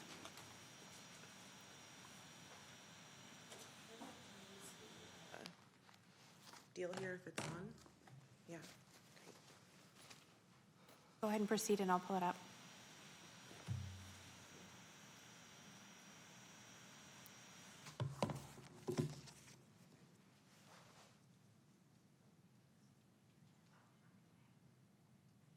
Please proceed with your comments.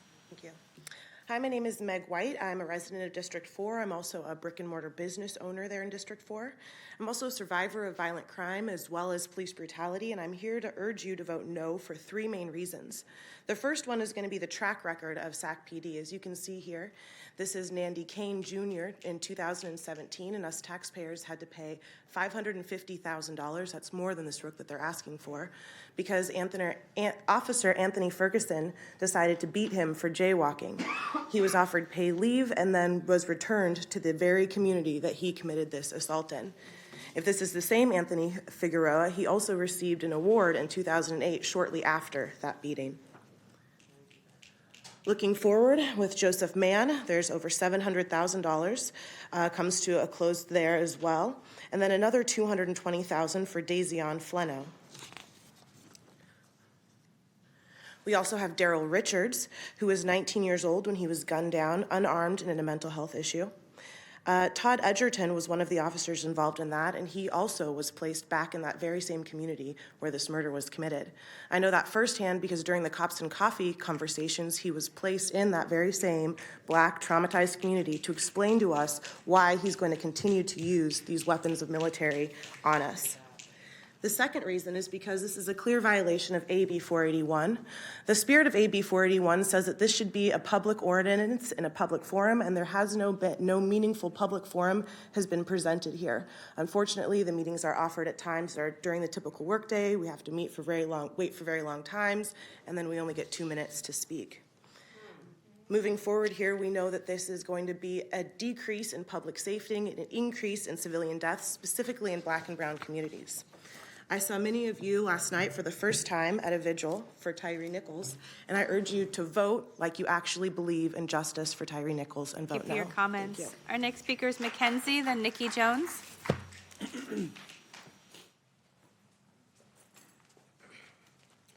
Hello, Council. My name is Mackenzie Wilson, and I'm a community organizer in the city. Speaking of lived experience, I'm also a person who has personally been targeted, harassed, and assaulted by our local law enforcement. Me and Norm's bike and his weapons had a very unconsensual relationship for too many years. I think I'd like to start with what lack of tact and ability to read the room/country this item has being on today's agenda. It screams loudly of the disconnect and how disconnected folks are, and the willful ignorance and disregard of the cries of people who have experienced police terror in this city, and the thousands of community members who said no to SAC PD having military equipment because of how violent they are with it in their right to discretion and lack of regard for our bodies, our whole ass human lives and existences. This even being on the consent calendar again is horrible, questionably malicious at worst, ignorant AF at most, considering how this all went down last time. It's not even about what money they use to buy it when 40% of the city's budget goes to cops instead of housing and community care. It's about how not cool your cops are with their weapons of war. For example, on Saturday night, I attended a vigil for the mass shootings and for the police killings of folks like Tyree. There was an altar of fire, prayer, magic, singing, crying, healing, and so much more. And as we attended this beautiful space, we were constantly under threat and surveillance by almost 30 or 40 Sacramento Police Department officers who were accompanied by 2 paramedic vehicles because of what's in the military equipment policy about the need to give us medical attention when they use their weapons of war. It's important for you to know that while we came to mourn, your officers came ready to harm us. And that is indicative of your police force's inability to bring anything but threats of violence and force to communities in crisis. They escalate because their role is force compliance. I mean, what a world we would live in if we prioritize de-escalation and our community's access and care and violence prevention. Don't do this. It's harmful and doesn't even address or minimize the chances of big harms happening in this community. Investment in us and our care and our love. Thank you for your comments. Our next speaker is Nikki Jones, then Keon Bliss.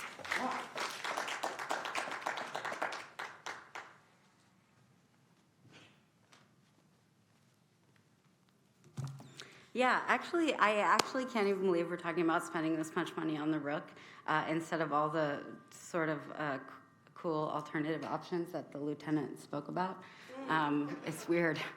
Yeah, it's, it's still the first month of the year and close to the Lunar New Year, and I'd like to welcome back and folks from last cycle and also take a moment to welcome our new policymakers in the room. May good governance and authentic listening to the people most impacted by any given issue feel synonymous and be your goals. May you be guided by wisdom of a wider lens and a view that allows history to be a sacred teacher. May you have the strength of will and heart to understand your local decisions as they relate to multiple global crises. May you meet the calling of your time instead of the demands of the most powerful who will persistently call on you to do their bidding. This is my prayer for all of you tonight. And when they ask you to move forward with this acquisition of an earth-moving, wall-breaking sniper tank, a piece of military equipment they already have access to. Thanks, Norm, for that list of times you've used it successfully. It doesn't sound like we need a new one. The Sheriff's Department, they will undoubtedly be used disparately, like the rest of their high-tech military vehicles in Black and brown communities, just as they do traffic stops, use of force, i.e. abuse incidents, arrests, and killings. It's almost as if there's an ongoing bias problem. Almost as if, dare I say, and big if true, it's foundational. And the deference to this power, the talking points y'all threw at community being cop talking points, the deference to this power is rooted in white supremacy. Thank you for your comments. Your time is complete. Okay. Our next speaker is Keon Patriarchy. Bliss and Timothy Davis. Next speaker is Keon Bliss and then Timothy Davis. Thank you. Thank you for your comments.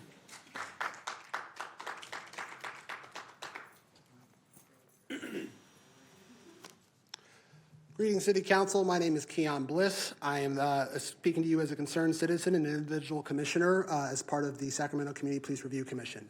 I'm calling on the City Council to vote no on item 13 and urge the City Council to reconsider the the Community Commission's recommendations on military equipment use before any purchases of new equipment is made. As you are aware, the Rook's use is governed under General Order 410.06 and AB 481, which is very clear that the purchase and use of all military equipment must meet all four of the following requirements: that the military equipment is necessary because there is no reasonable alternative that can achieve the same objective of officer and civilian safety; the proposed use will safeguard the public's welfare, safety, civil rights, and civil liberties; purchasing the equipment is reasonably cost-effective compared to available alternatives that can achieve the same objectives; and that prior military equipment use complied with the military equipment use policy in effect at the time, or that if prior uses did not, corrective action was taken. Not only does this item poorly timed given the recent murder of Tyree Nichols and not align with communities' concerns around the lack of police accountability, it also does not meet requirements 1 or 3 of AB 481. As mentioned by the department, SAC PD already has access to a Rook through the Sacramento Sheriff's Office, which can be deployed with simply a phone call, which should not be at risk given the recent joint statement and touted partnership between SPD and Sheriff's Department under the leadership of Sheriff Jim Cooper. Additionally, SPD has provided no data on how many situations that require the Rook's deployment during the 79 incidents where armored vehicles were reported, which do not distinguish between crisis incidents, training, or community engagement uses like deployment, showcasing them at schools. And according to the city manager, Sacramento is expecting an incoming budget deficit while facing numerous converging crises in the realm of homelessness, mental health, climate change, and the ongoing global pandemic. Unless SPD has objective data to prove this vehicle is a cost-effective, life-saving necessity that's deployed more than a handful of times referenced by the department, Thank you for your comments. the Your work is a time luxury is item the city complete. taxpayers can't afford. Thank you for your comments. Our next speaker is Timothy Davis, then Emily.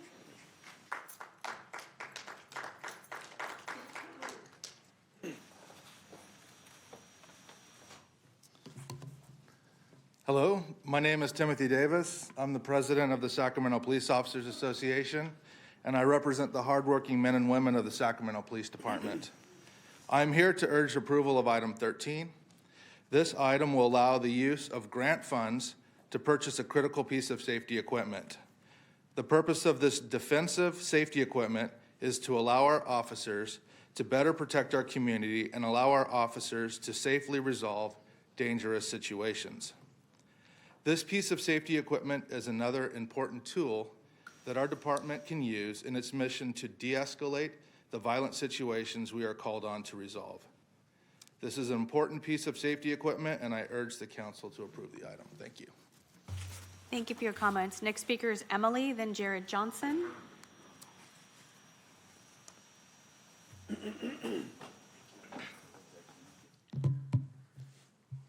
My name is Emily Smet, and I am a resident of District 4, and I strongly urge the council to vote no on item 13. This near $500,000 armored vehicle constitutes an unnecessary and unwarranted military extravagance for the police. This vehicle will dangerously escalate situations for both civilians and police officers, escalate the risks of needless violence, undermine civil liberties, and unfairly impact people of color the most. I've also heard from Councilwoman Maple's staffer that the city is able to procure this vehicle practically for free, as we're using grant funding and existing budget allocations. To this, I have to wonder why you are trying to polish a turd. A tank doesn't become less of a threat if you can get it for free. Additionally, the city's report graciously outlines many possible opportunities to use this vehicle, including hostage situations and search and rescue. But as we've seen time and time again, these vehicles inevitably will be used to intimidate the citizens of this city and limit their freedom of assembly and expression. As just one more tank rolls onto the streets of Sacramento, we must ask ourselves what we want to stand for as a city. Do we choose to champion the voices of the oppressed and celebrate the beautifully diverse lives of our city, or fund another senseless piece of the murder machine that is the modern police force?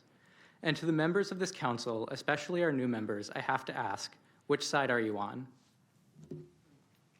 Thank you for your comments. Next speaker is Jared Johnson, then Jennifer Laurent, and I have 15 more speakers.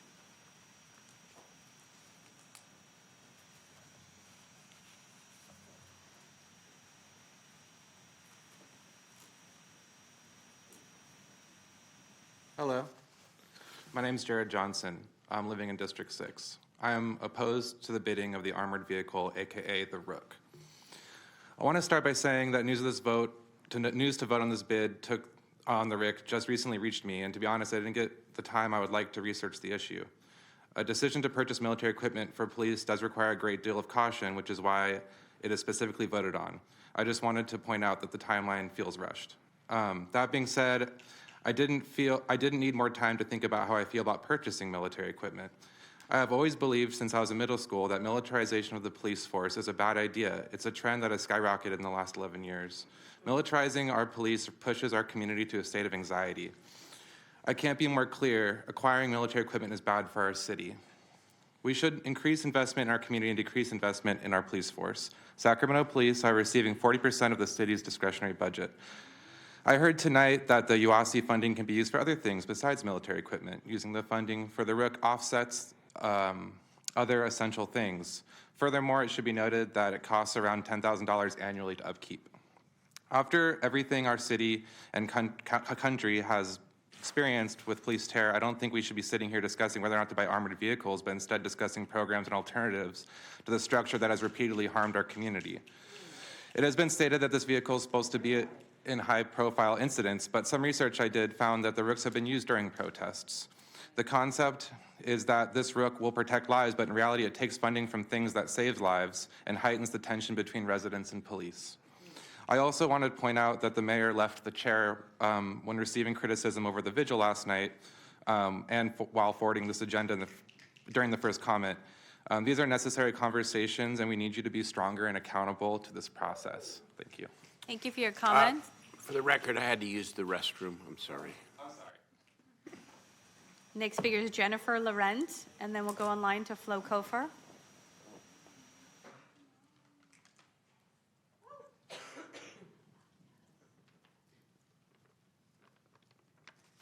Hi, I'm John District 3. So I went ahead and I read the Homeland Security Grant Program funding guidelines this afternoon. And this call is actually quite broad and covers a number of possible categories that would have had a great impact on SAC PD and our community. I mean, we just heard this great presentation today about language access, and there is operations money in this call that could do things like pay for interpreters. So I think it's really disheartening and disturbing that the proposal that they chose to put forward here was for basically what is another street tank. And not just because we've heard the examples of why the current equipment they have seems to be meeting all of their needs, but because it feels like we could be doing a better job in general of putting forward proposals that encourage engagement with whole community partnerships. You're now the official independent oversight body of the police military equipment use. You have a responsibility to be more engaged, more thorough, and more educated about these proposals being submitted by law enforcement. I want you to think a little bit more about how this kind of grant money should be used and how it can be used to better support our communities. And if it's not going to be doing that, then what are we even doing here at the end of the day? Thank you. Thank you for your comments. Our next speaker is Flo Kofer. Good evening, Mayor and council members. My name is Flo Jean Kofer, and I am a resident of District 6. And I'm calling to join in and echo much of what has already been said tonight, that this UASI funding could be spent for a number of things that I think we have discussed in this community need to be prioritized: planning, training, organization. I heard Stop the Bleed earlier tonight, disaster preparedness and response, and especially in a month where we had major storms and 911 calls were taking up to 2 hours to be responded. I think that there's a lot that could be done in terms of regional flood and wildfire, the thermal imaging for house fires, and even the rapid DNA and bleeding control kits. And so those are many ways that these dollars could be spent instead of spending them on this tank. But I also want to share, a personal story, because on April 25th of 2022, I live on a street near actually my council member, and that street was barricaded off and a tank was rolled down our street. And for 24 hours, I lived in fear that my life may end with no word from the police department. And I actually slept in my bathtub that night while flash grenades and other things were being thrown, because I was fearful of when shooting might begin and what might happen. And so the image that rings, loud in my mind is the tank that rolled down my very residential street with children on it. And I am traumatized from that experience. I was actually put on medical leave and treated for anxiety and PTSD after that experience. And a lot of it was because of the way that SAC PD did not prioritize the health and welfare needs of everyone in the community. So when you're considering this, you had a lot of other opportunities to be able to spend these dollars on things that would protect and promote the welfare and safety of our community. And this is not one of them. So please do not approve this expenditure. Thank you. Thank you for your comments. Next speaker is Margot Ronaldo. Hi, my name is Margot. I'm a resident of District 4 and the co-chair of the Sacramento Democratic Socialists of America. I'm speaking to you tonight to urge you to vote no on item 13 and oppose the further militarization of the Sacramento Police Department. The staff recommendation on the agenda for this item states that the intent of the UASI grant is to support high-threat, high-density, federally recognized urban areas to build, sustain, and deliver capabilities to prevent, prepare for, and protect against and respond to threats, hazard, and acts of terrorism. This means that the grant funding could be used for a number of purposes to actually increase the health and well-being of Sacramento that do not include an armored military vehicle. These possible alternatives are actually clearly listed in the grant manual. Other purposes described there include development of whole community partnerships, structures and mechanisms for information sharing between the public and private sector, implementing models, programs, and workforce enhancement initiatives to address ideologically inspired radicalization to violence on the homeland, like the white supremacist groups we've seen become more emboldened in our region over the past few years. Tools, resources, and activities that facilitate shared situational awareness between the public and private sectors, et cetera, et cetera. So many better uses for this money. So the argument that this money is already on the table and you can't do anything else with it obscures the fact that you're actively choosing to allocate these desperately needed funds to what amounts to as a toy for the police department. There are a multitude of other creative ways you can work to use these grant funds. And for those of you who just ran progressive campaigns to earn your seat on this dais, I'd urge you to consider the commitments you made to folks while you were running, like supporting the recommendations of the Police Review Commission, which advocate against the lack of transparency, communication, and honesty that is being exemplified here. Thank you. Thank you for your comments. Next speaker is Sarah Rewich. Hi, can you hear me? We can. I'm Sarah of District 5, and I voted for Katie Maple, so I hope that you can all hear me, but particularly Katie, because I was very excited to vote for you. I urge the council to vote no on the Rook. The last thing this city needs is to give Sac PD a third armored vehicle, military vehicle, in addition to the two they already have, and also they have access to the Sac County Sheriff's Rook, as we've heard. Further militarization of our police is not helping keep people safe. Instead, as you've just heard from several folks who already spoke, it's actually causing a lot of harm, both physically and psychologically.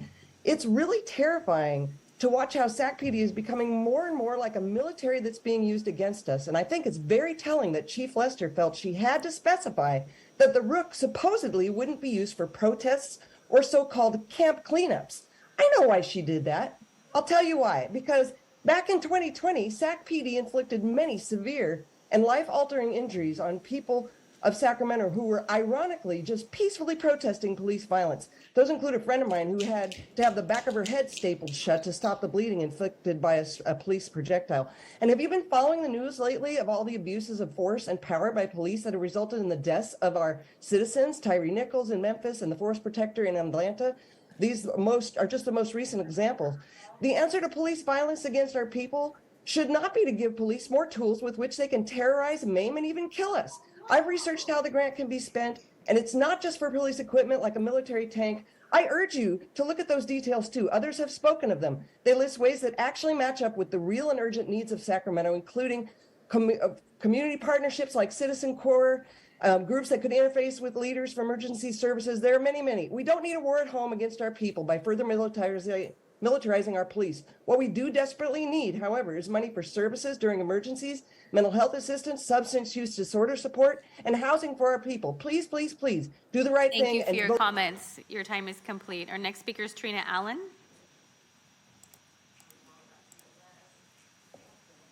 Hello. Hi, this is Trina Allen. I support full abolition and oppose any and all funding for Sacramento area law enforcement. While I recognize such a goal won't be achieved in these chambers, today's agenda item leaves me with two major questions and a desire to engage in public conversation. First, how many wildly needed city services could be better funded with $500,000? How many struggling folks could be helped? Second, and most importantly, who and what do you need this equipment for? Because it certainly isn't to save people in crisis situations. On June 19th of 2019, I heard police rushing down my former street in Old Door, Sacramento.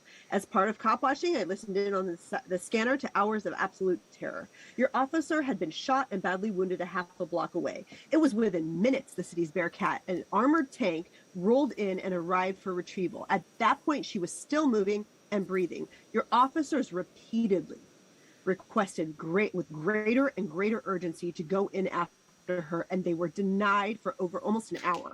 They never once said that they were impeded by any sort of trees or anything like that. All they kept saying is, we are ready, we are clear, we want to go in, and they were denied. So that's not true. By that time, our neighborhood was flooded with dozens of police vehicles and equipment. Davis's Bearcat had even arrived before recovery was initiated. The SAC PD won't use the military equipment that they already have to save their own. What the entire F are they going to use this one for? Exactly whom are they going to use it against? We already know, and so do you, despite what they may say.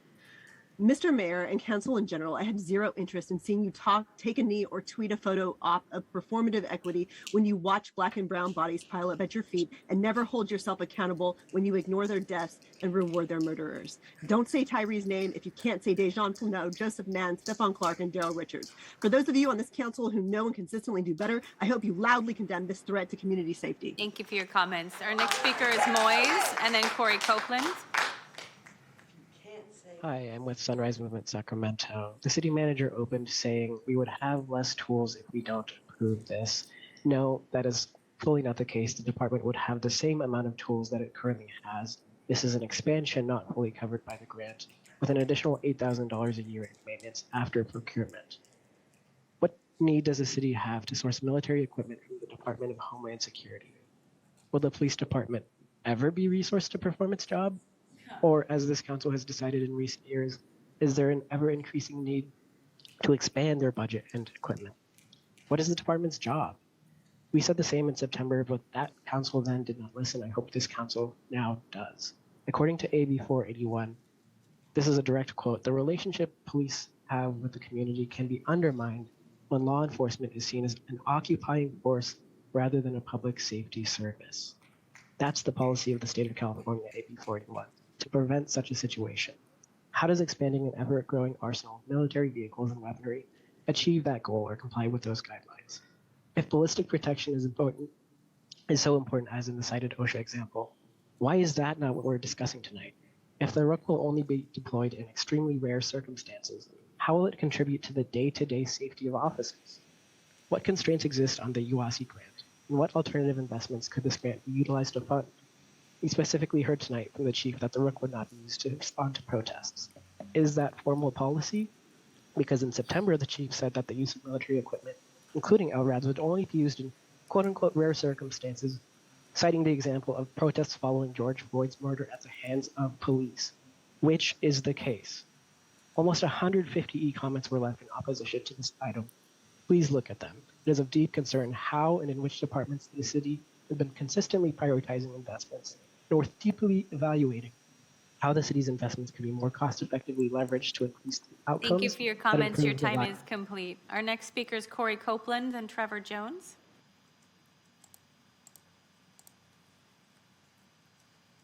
Corey Copeland.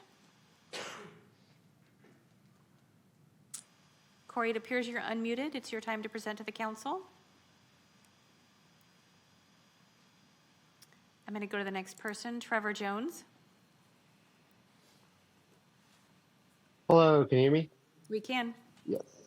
All right, thank you. Yeah, I'll be brief because a lot of people have called in and said very good points. There's been a lot of research done to say, there's the delay. A lot of research has been done by the community to show that this grant does not exclusively have to be for this type of equipment. There are plenty more better uses for this that were stated. Yeah, this is just to me completely unnecessary, and there are plenty more resources as the numbers of police violence since George Floyd have gone up and up and up, despite all of the claims of reform and community investment. We need to see more. We need to have more done and invested in our communities. I'll conclude my comment. Thank you for your comments. Corey Copeland, have you unmute? Hello. We can hear you, Corey.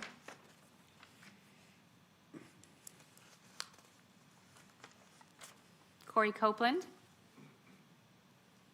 I'm going to go to the next person, Raymond Rodriguez. Good evening, everyone. I'm Ramon Rodriguez, and I use the community of Sacramento, but for tonight, I came here for concerns and the consensus I heard from other concerned members of the public. Why do we need to spend almost $500,000 on Brooke when there's other ways to use that money to provide services, such as programs to help victims of crime, or even have used that $440,000 to buy back illegal guns to get off the streets? And also, I heard stories of people who've been traumatized by seeing a lot of militarized police. And I'll give you other examples. In Mexico, in Culiacan, Sinaloa, police and military, especially police being militarized, looking for one of the main cartel members, they were shooting and killing people just because they want to arrest the son of El Chapo Guzman. But that result is it traumatized the people of Culiacan with militarized police and everything. And have you not learned the lessons of Tyre Nichols in Memphis, Tennessee? Police violence is real. It harms communities. It's really destructive, and it brings a lot of distrust between the community and the police. So I urge you all to vote no on the new Rook and use the sheriff's Rook, not wasting $440,000, because that money should be spent on other programs, not traumatizing Black and brown folks. And if you do believe that Black and brown lives matter, I urge you all to vote no on item 13, because the people are fed up and they don't want to be traumatized. And we all seen when militarized police do, they hurt people and they kill people and they traumatize. So vote no on 13. Thank you. Thank you for your comments. Next speaker is Robert Harris. Hi, this is Corey Copeland. I'm going to start talking and assume you can hear me. I'm calling from D4. I'm calling to comment on item 13. It's kind of galling to me that this was on the consent calendar and the council planned to pass this without a moment of discussion.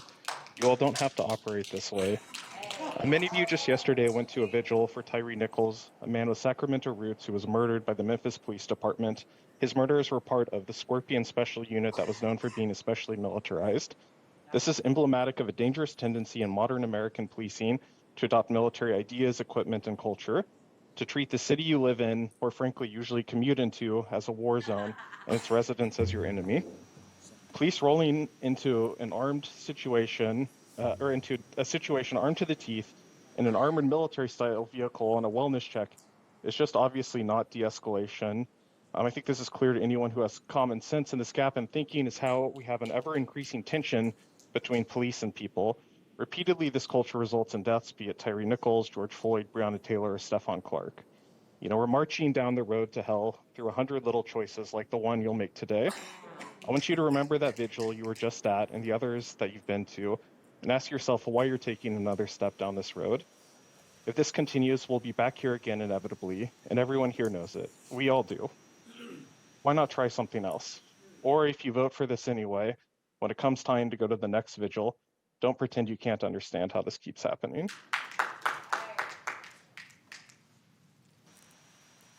Hello, so this is Robert Harris. Can you hear me? We can. Okay, so Honorable Mayor Steinberg and members of the council, I've lived here since 1956. And I would only say one thing, follow the money. Who wrote the talking points for the police department? Who wrote the talking points for the CPOA? And who actually wrote the federal legislation to allow a ROOF to be included? I would guess it's the manufacturer of the ROOF. Hey. So that's all I have to say. Follow the money. Bye. Thank you for your comments. I have 4 more speakers. The next is Monica Foote. Hi, I'm Monica Foote, District 4. I urge council members to vote no on item 13.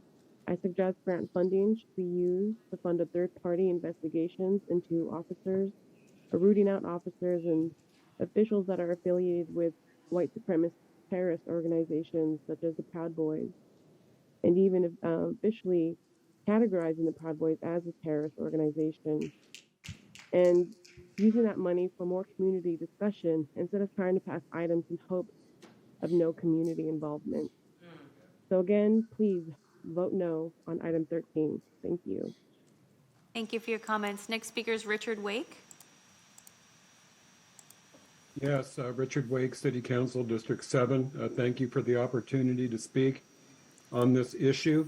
I agree with just about everything, most everything was said, but I'm just going to draw a quick analogy here. It was brought up by Chief Lester that the crazy guy that made threats to Councilwomen Talamontes and Councilwoman Valenzuela and now State Senator Ashby and Mayor Steinberg, and all the names that Carly Brandon mentioned.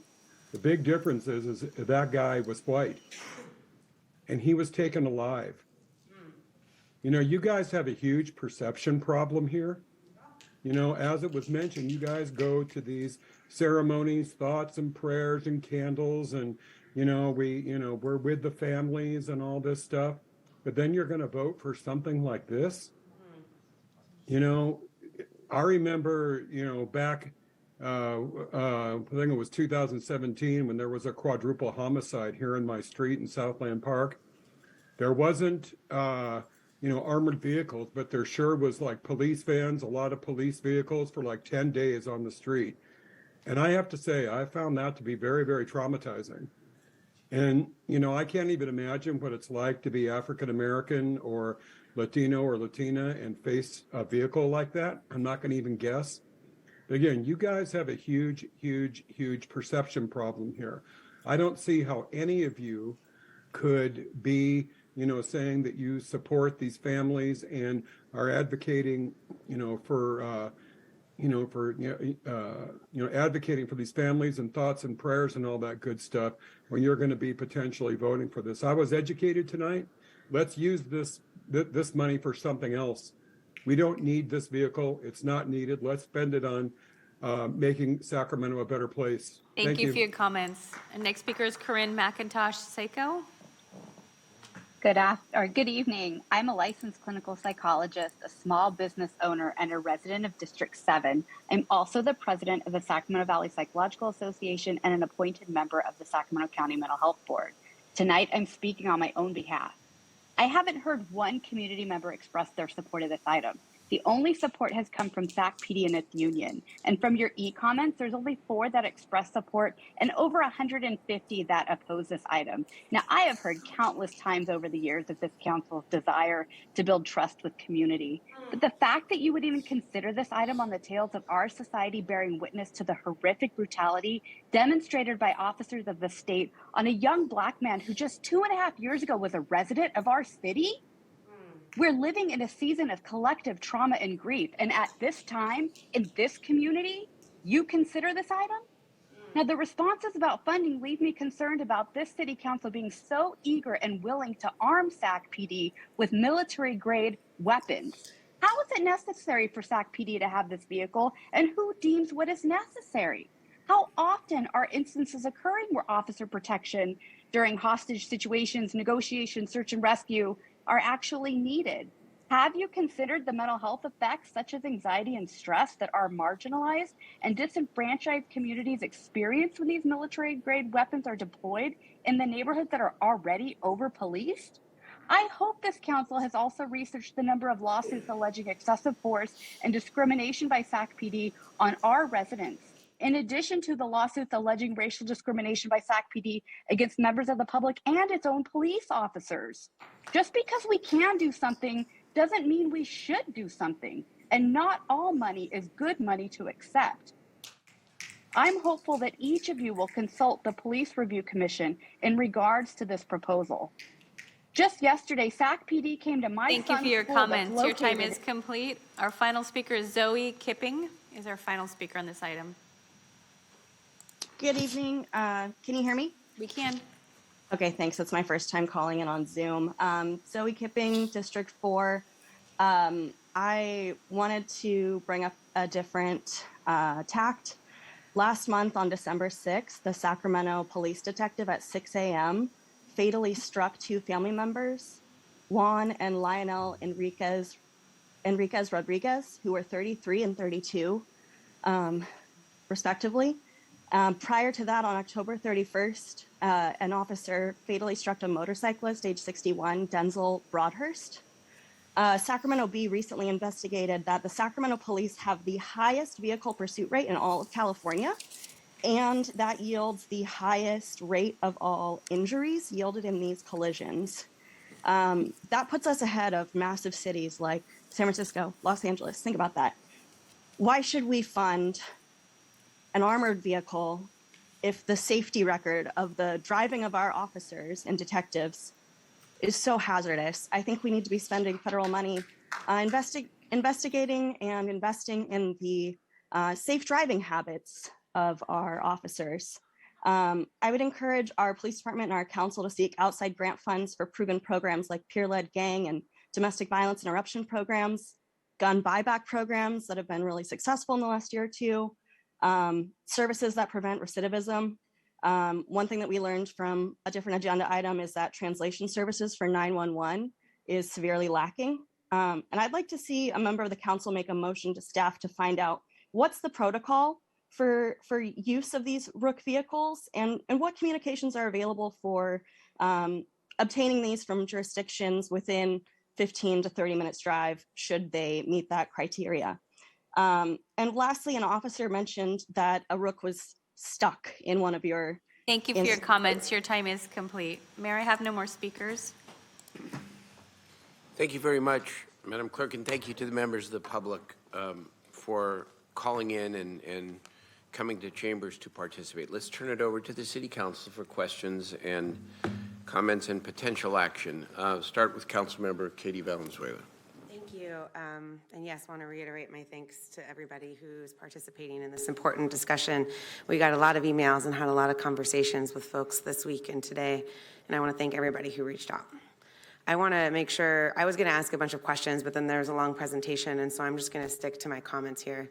Newer and more nimble, and we want another one, are actually not the criteria that we're supposed to be looking at to evaluate the acquisition of this equipment. According to AB 481, the new law that governs military equipment procurement and use by law enforcement, we have to make 4 determinations, as somebody mentioned earlier. Determination number 1, that the equipment is necessary because there is no reasonable alternative. Number 2, that equipment will safeguard the public's welfare, safety, civil rights, and civil liberties. Number 3, the equipment is reasonably cost effective compared to alternatives. And number 4, whether we've been complying with our policies regarding use of that equipment. Of course I care about the safety of our staff. I just have to start by saying that. I want absolutely nobody to ever come to harm mentally, physically in the police department. I do not want that, ever, ever, ever, ever. I do believe it is possible for us to achieve that goal and still follow the law that is written to us today.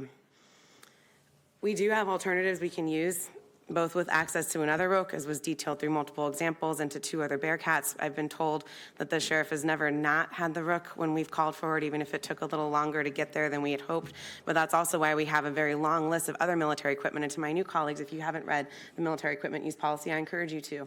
There's a long list of unmanned aerial aircrafts and robots and long-range rifles and equipment that is intended to mitigate exactly the sort of situations that were detailed today while they wait on the proper equipment to arrive.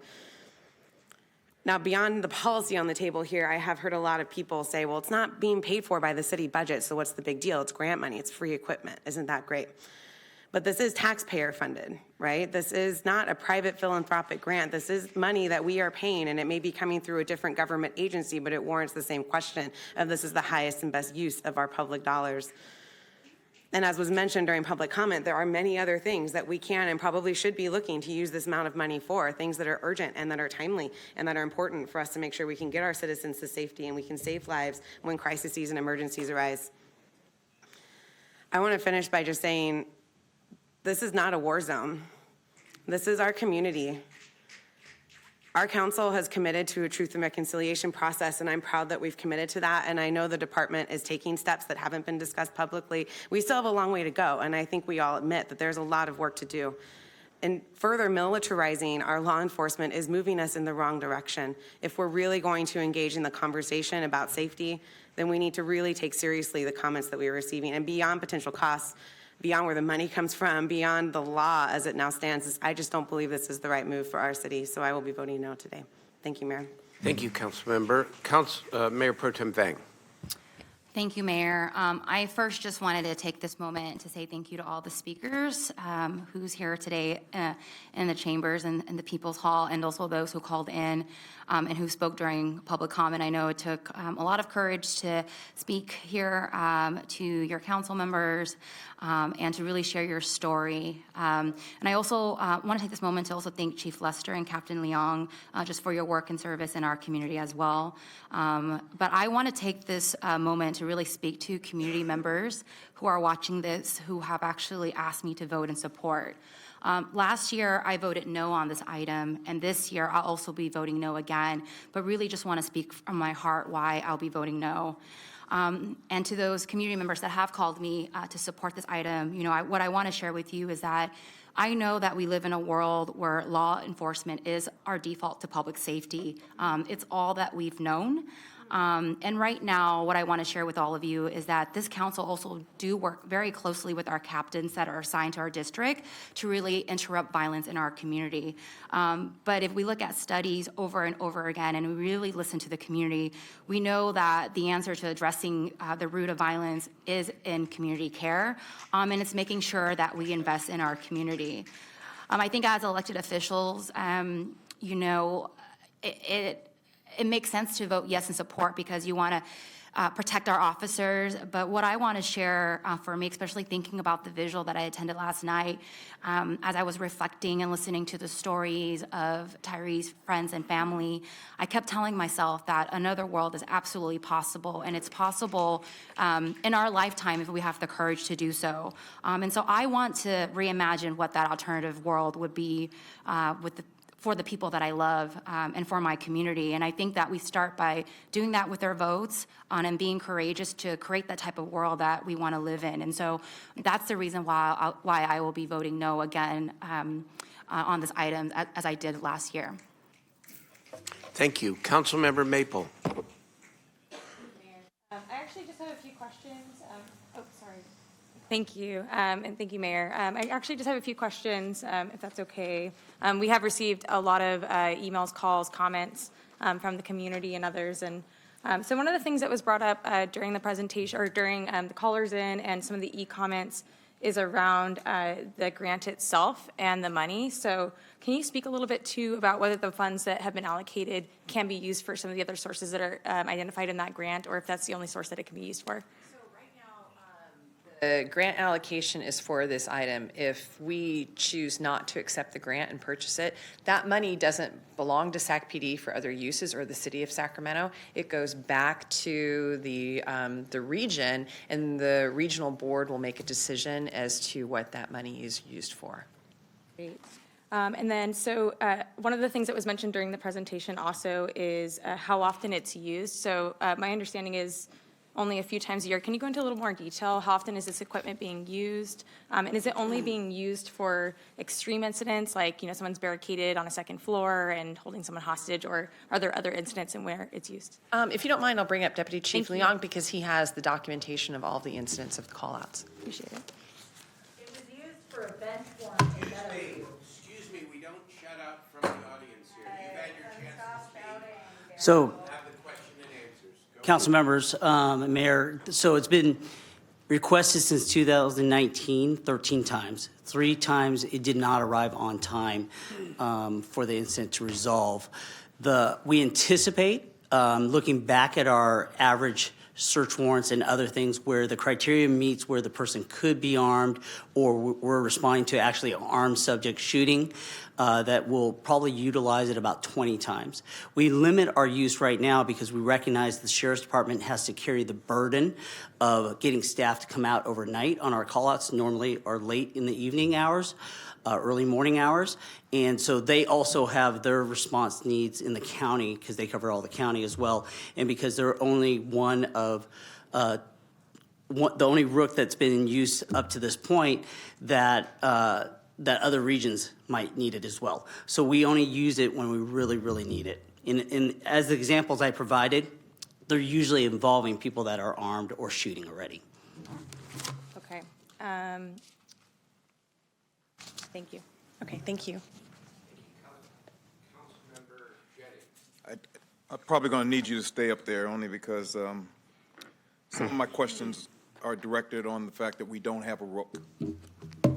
And it was requested, if I heard you correctly, 13 times, of which 3 times we were late in getting it. What are the consequences, potential consequences of it being late in getting it?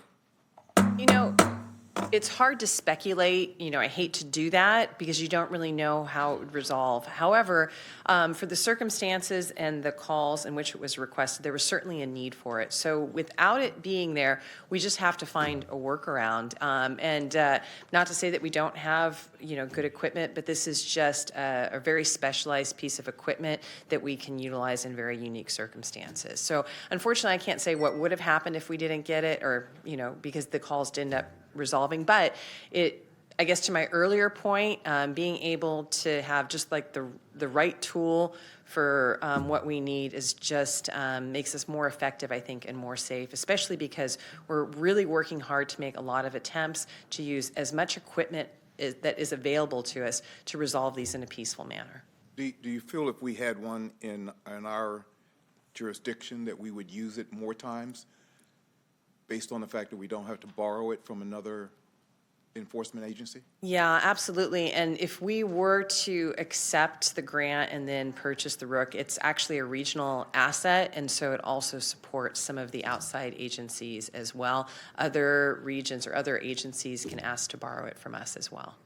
And you spoke earlier about the protection of your officers, and you also talked about the protection of citizens who are being held hostage or victims of domestic violence or other forms, that this is not only just for officers, it's for citizens to keep them as safe as possible.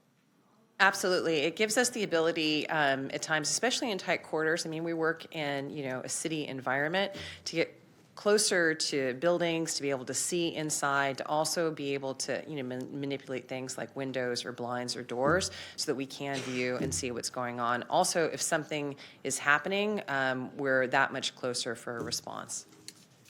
And then the final thing I'll ask, and I'll let my colleagues ask the rest of the questions. You talk about Sacramento being at risk for terrorists. And I think I heard the term that we are most at risk for terrorists. We're one of the leading cities in California for being at risk for terrorists.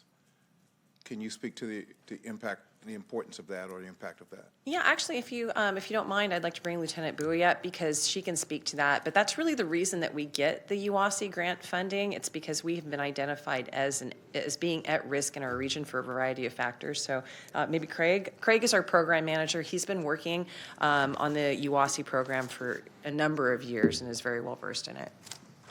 Thank you, Craig. So to answer your question, the Department of Homeland Security risk ranks the top 100 urban areas in the nation. And they use it based on threat, consequence, and also vulnerability. So based on that risk ranking, we come out, we're the lower end of the food chain as far as funding goes. New York is at number 1, they get about 180 million. And then we're at the end of about 3 million. So, and it's based on the DHS methods. Thank you. There's a speculation that the current equipment that you already have meets all of our needs. And I've heard something different in the presentation. I just would like for you to speak on that. It certainly meets a lot of our needs, and I appreciate Council helping us fund the 2 pieces of armored equipment that we have. This is a newer piece of technology. You know, we've had the opportunity to see how it actually works by working with the Sheriff's Office and utilizing it by our department. So we know it can be effective, and it does fill a niche. A lot of the things that we said, right? It's not as big. It's much more nimble. It's much lighter, and, you know, like in Tara O'Sullivan's case, you know, we got our our armored vehicles stuck in that backyard.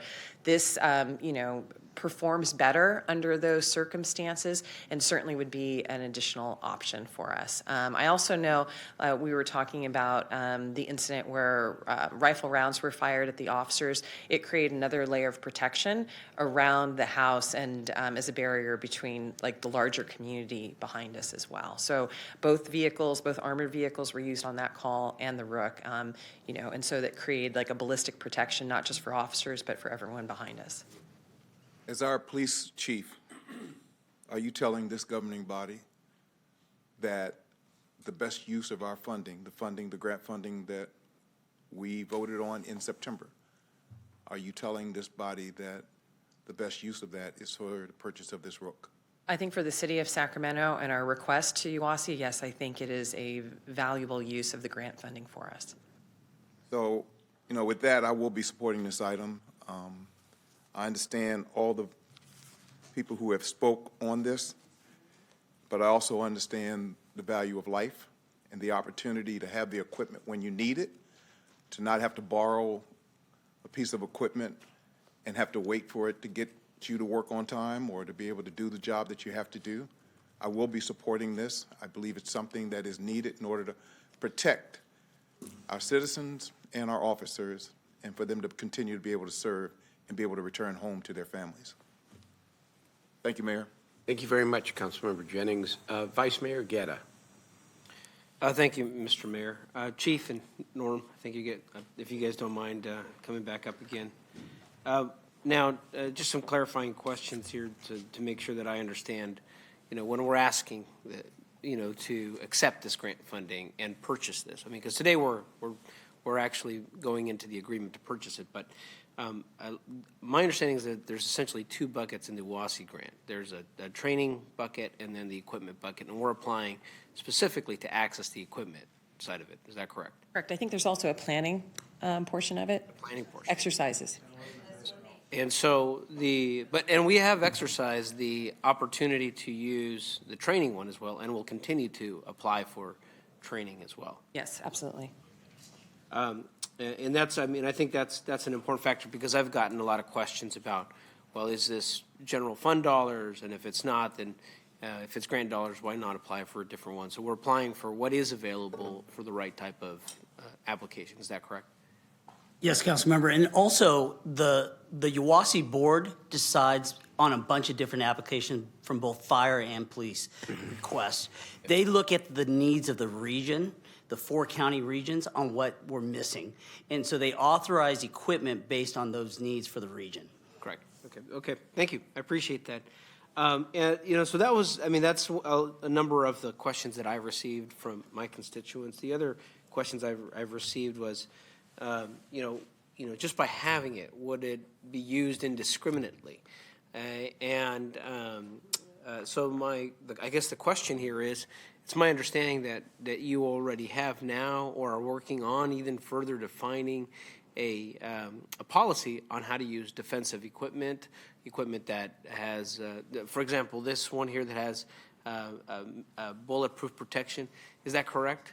So that it wouldn't be just used indiscriminately or just because you have it, you would take it out each time. Because I know there's a question about if we get it, are we really sitting in it in the garage for most of the year, or and so we should use it all the time versus you have a policy that allows you to use it when appropriate and as appropriate. Is that correct? Yep, absolutely. We do have a policy on the use of armored vehicles that does not currently include the Rook because we don't have the Rook, but if we were to move forward on the contract, we would include specific applications of the Rook in that policy.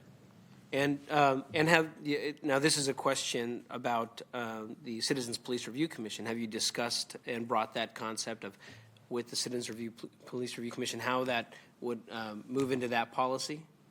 Well, maybe Norm, do you want to talk about the public comment and the outreach that we did earlier? So as part of the military use equipment, we've gone through this process twice, and we had 3 public community meetings, nighttime, weekend, daytime, weekday, in 3 different parts of the city. And as part of the overall military equipment use, there was the ability to talk about armored vehicles and all the other equipment in the policy. However, moving forward, we talked about, and I've talked to the chair of the commission about using their skills and their abilities and their contacts to help us conduct community outreach, because the military equipment use policy is one that we come back annually on, and the community outreach piece of it is also a required portion of it. And I think that the commission can help us with that. So we're talking about doing that as we move forward into next year. Well, I'm sorry, to 2023 this year. Well, I think that we've had, in the last meeting, had a conversation about better utilizing our citizens commissions, not just the police commission, but better utilizing our other boards and commissions. So I know we have one member of the commission, I think the vice chair here today, but I encourage you to reach out to the chair of the commission and discuss that policy moving forward here. The last thing here, that I have is my understanding of the equipment is we have to wait for approval from the sheriff's department before we even can use it, and you only request it when you identify a situation that you need that surgical, tactical, or necessity for it. Is that correct? That's correct. So that is the time delay that the concern is that when a situation arises, that then you have that other layer of bureaucracy to be able to get mutual aid. That's correct. And then they call in their own staff to, come in and drive the equipment to wherever we are, and then, then deploy the equipment. So it's not even SAC PD that's going to then be managing that equipment. We'll have another layer of oversight for staff at that point. No, currently we go through the sheriff's office and they use their staff to bring the equipment out and to, drive it off the trailer. We would be training our staff to do that, which would increase, I think, our ability to get it out into the field in a more timely manner. I know we're improving our relationships with the county and continue to do this so, but I find that sometimes it can be problematic, particularly in a quick situation. So the last question I have here, and this is not actually a question. This is actually more, and I don't want to spend a lot of time on it, but we've had a number of hostage situations, at least in my council district. The hostage situation over on Florin Perkins, and where he had a shooter barricaded in there, in a rural area where I think my understanding, this equipment has tracks on there, so it manages better on unpaved surfaces. But my concern, I think, is with the one that happened right next to my house as well, right by my house, right there. I live off of 58th Street, and the concern that I had, while the situation resulted in a positive one where there's no loss of life, you were able to have the person leave and the situation, and it did take a long time. But I do agree that there is concern about how people feel when there is lack of or not enough communication with residents. And so as far as process improvement, that particular scenario, and again, they happen at different times of day. I think this one happened at 2 in the morning when police was called out that the person was being held hostage in the house. But there needs to be a better process, particularly if you do have this equipment out there, and how people respond to it and why it's there. I mean, people are just curious, and that took a long time. So I guess, given that situation that occurred, and I brought it up to our regional captain, has there been discussion about when this equipment is used, how you communicate with the public? Yeah, actually, I appreciate you bringing that up, because one of the callers had the same concern about the 58th Street incident.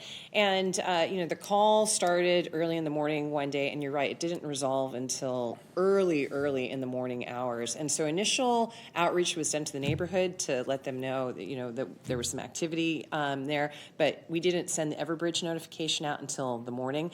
And when we did the follow-up and we debriefed that, we realized that was a gap, and we need to do that quicker. And so moving forward, we're going to make sure to use our technology to notify residents sooner, and that came up directly as a concerned citizen through the captain and through me. And so I appreciate the feedback, and we have made that change. And then the last final question that I have that I understood, and I want to make sure that this is correct. Now you're requesting support of the council that this tool is used to reduce direct, dangerous confrontations that could result in more one-on-one confrontation. that the intent of this is really to create another tool for de-escalation, to be able to provide protection, but to avoid that direct confrontation. Is that correct? Absolutely, yes. Well, thank you. I appreciate that.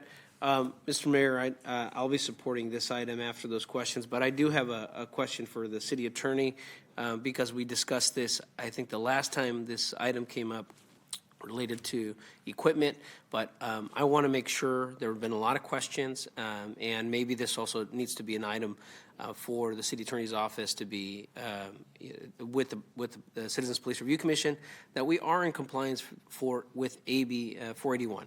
And I do believe that it's in your role as the charter officer that looks at, are we in compliance with the law? I want to make sure that that's clear, that we are in compliance with 481, and that when we vote on things, that threshold has been met. Is that correct in this case? And Madam City Attorney? Yes, Vice Mayor. The city actually was one of the first cities one of the first governments in the region to comply with AB 41, now codified in the government code, and adopt a military use policy by ordinance. That was on December 14th, 2021. And thereafter, the police department brought an annual review of it in September of 2022, and that's where they added it and amended the pursuit of a grant for Rook funding, and the council did approve that. And so the city is in compliance. I think the next annual review or the term is coming up in 2023, and we do, our office does work closely. Senior Deputy City Attorney Emilio Camacho advises the police department on this, so we have been involved in reviewing to make sure we are following all the requirements. Well, thank you. And I do appreciate Mr. Camacho. He's done great work, particularly on code issues and quality of life issues for the community, so I appreciate that. Before this item comes back to council, I think it'd be important for the city attorney to at least have that conversation with the Citizens Police Review Commission or members of the commission. Thank you, Mr. Mayor. Thank you, Vice Mayor. Councilmember Kaplan. Thank you, my colleagues. I really want to thank Vice Mayor Eric Guerra. You must have been reading my notes and asking many of the same questions that I had.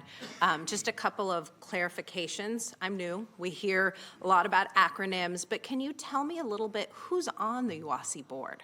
Like, is it just Sac City that's on the board? No. When you talk about region, I'm not sure I'm fully understanding of who makes those decisions. Absolutely.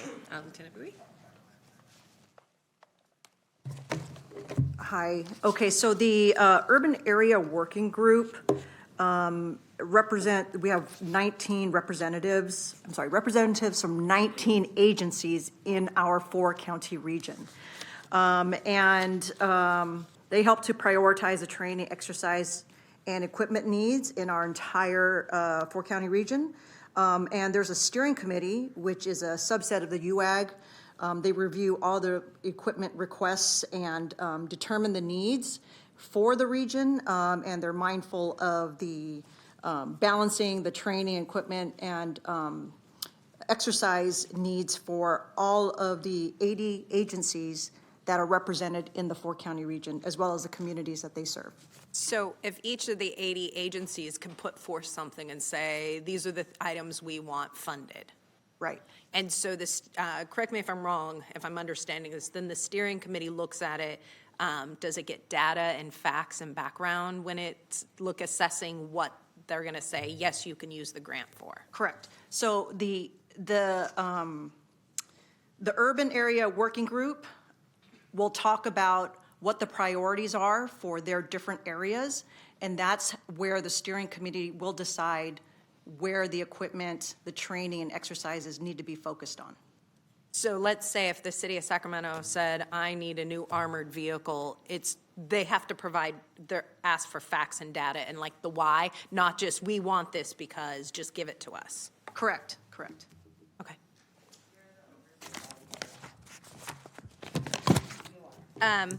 One of the other things, Chief, following up a little bit on our Vice Mayor questions, I second his on, we do have to do things differently as being open and honest and transparent. And I know that will not happen overnight. I appreciate your leadership in saying that this is where you want to go and knowing that it takes time. I'm going to hold you to your word on that. I'll stand by you in how we can increase that transparency, because we do have to work on relationships on both sides, you know, of seeing individuals as human beings, because it is important for me that those who criticize feel like they are heard, but it is just as important that with our officers, the proliferation of guns, no matter how strong California's laws are, how we can create more of an environment where it's protect but hands off.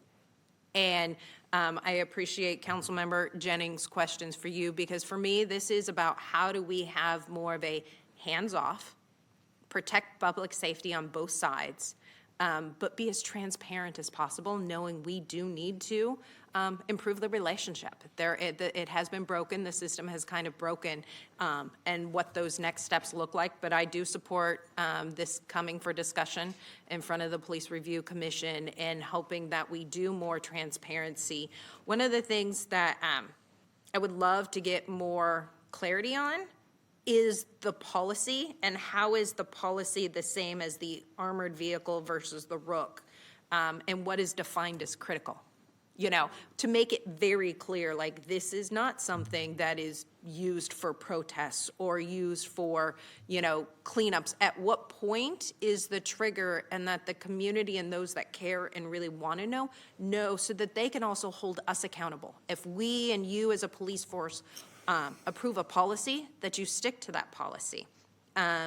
One of the things I hope you also do, if the council does approve this, it would be good to understand, you talked about debriefing. What have you learned? And I think that's really important, where we talk as to the extent that we can, as open and as transparent as possible, of what have we learned, what are we changing, does the policy need to change, do we need to look at things better? Because I think we have a constant cycle of learning at what we're doing, looking at the data, how can we improve that, and we're as open as possible. It's another way to improve relationships. And I will just go back and emphasize communication, communication, communication. Good communication, bad communication. I'm hoping we can be as transparent as possible, but like my fellow two colleagues, I'm putting some faith in you. We have a lot of work to do. So I will be approving this, but I will be watching, because I believe there needs to be that balance of accountability and transparency. You're absolutely right. Thank you. A couple final comments and questions, if I might.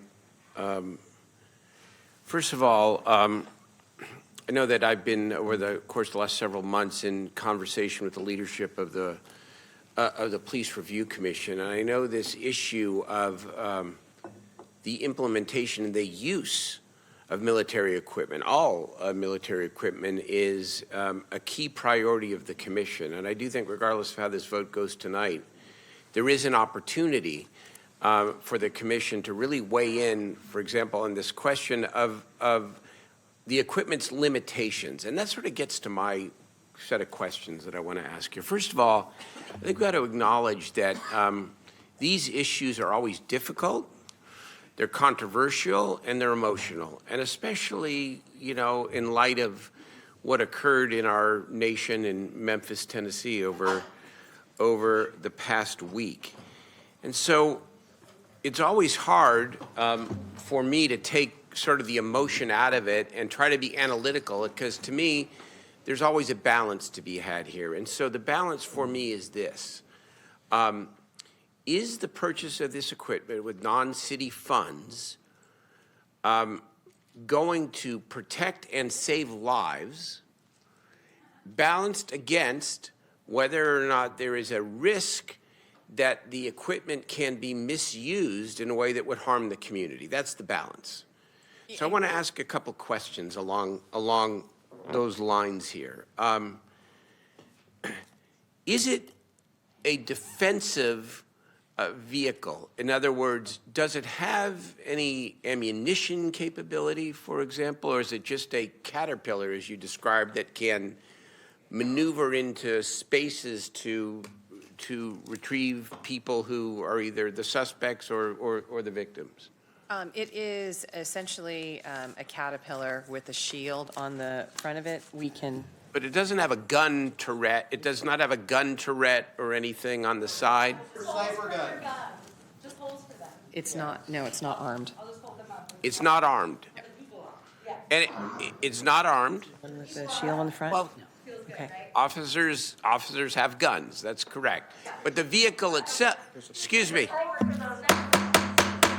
Excuse me, I'm going to ask. Okay. Okay. Yeah. So Photos on the manufacturer's website. I'm going to ask you all to leave if you interrupt the proceeding again. I haven't had to do this since my first year as mayor, and I really don't want to do it again. But if you insist on interrupting the proceedings, you've had a chance to speak, and don't allow me to have the dialogue with my police chief, then I'm going to ask you to leave. And if you continue, I'm going to make you leave. Respect for the process, please. We can agree and disagree. Thank you. So Mayor, this photo, the yellow one is a commercial front loader. The other one is the Rook, and it has attachments to the front. One of the attachments that's unique about the Rook is it has a ballistic panel that allows the officers to get on a platform with ballistic shielding to be able to be raised up and elevated as needed. Okay. And you have cited a number of examples where the use of the county borrowed equipment has saved lives. I wonder if you could reiterate again, because it was a most recent example of what happened with the threats to some of our council members by a particular individual, I understand is still in jail. How was the Rook, the county Rook, used in that instance, please? We actually didn't use the Rook on that particular instance. We used both of our armored vehicles. We used our drones, and we did not use the Rook. You didn't use the Rook, but you used the larger version of the... Yeah, and what I was trying to demonstrate is that, it's not just one piece of equipment that works for us. These calls typically require, especially the really complicated calls, require, a variety of different tools, and we try and use all tools that are available to us. We don't just call out and SWAT and say, oh, SWAT will handle it. It's hostage negotiations. It's the drones and our pilots. I want to know that instance again, because it's so fresh in my mind. I was one of the people, less so than my other colleagues, but mentioned in the, in the documents and in the court documents as being threatened by this individual. What was the use of the equipment? That's what I want to know. The use of the equipment was to take the individual into custody safely. And why did you need to use it? The equipment? Yes. In order to do that. And so, obviously, we always try and get compliance, but if someone doesn't want to comply and we do need to take them into custody, then we refer and use a number of our tools to try and reduce any physical confrontation between officers and community members, because ultimately we want to take the person into custody safely with no harm to them or to the community or to our officers. So that's why we used all of that stuff. To re-ask Councilmember Jennings' question and using the language of the statute that Councilmember Valenzuela cited, one of the criteria is that the equipment must be necessary with there being no reasonable alternative. In the 3 instances in which you could not access the county's Rook, what was the consequence, or the risk at least, and what was the end result of those 3 situations? So the end result was, in 2 of those circumstances, the person surrendered ultimately before the Rook arrived. In one of the other ones, the person jumped out a window and was taken in custody by officers. In 2 of those incidents, there was a gun involved, and in the other one, the person committed a violent crime. And Mayor, can I reiterate the example of where this this tool protects community lives. In the one example I talked about where we used the rook, the county rook, to ram the front door, and then the suspect shot at officers, ultimately the subject retreated, but ultimately was taken safely into custody by surrendering. So had the officers been up front, banging with a hand ram to get in that door, they would have been taking shots, and they would have returned fire to protect themselves. In this case, they had the armor to protect them. They could sit back, communicate with the suspect to get him to surrender.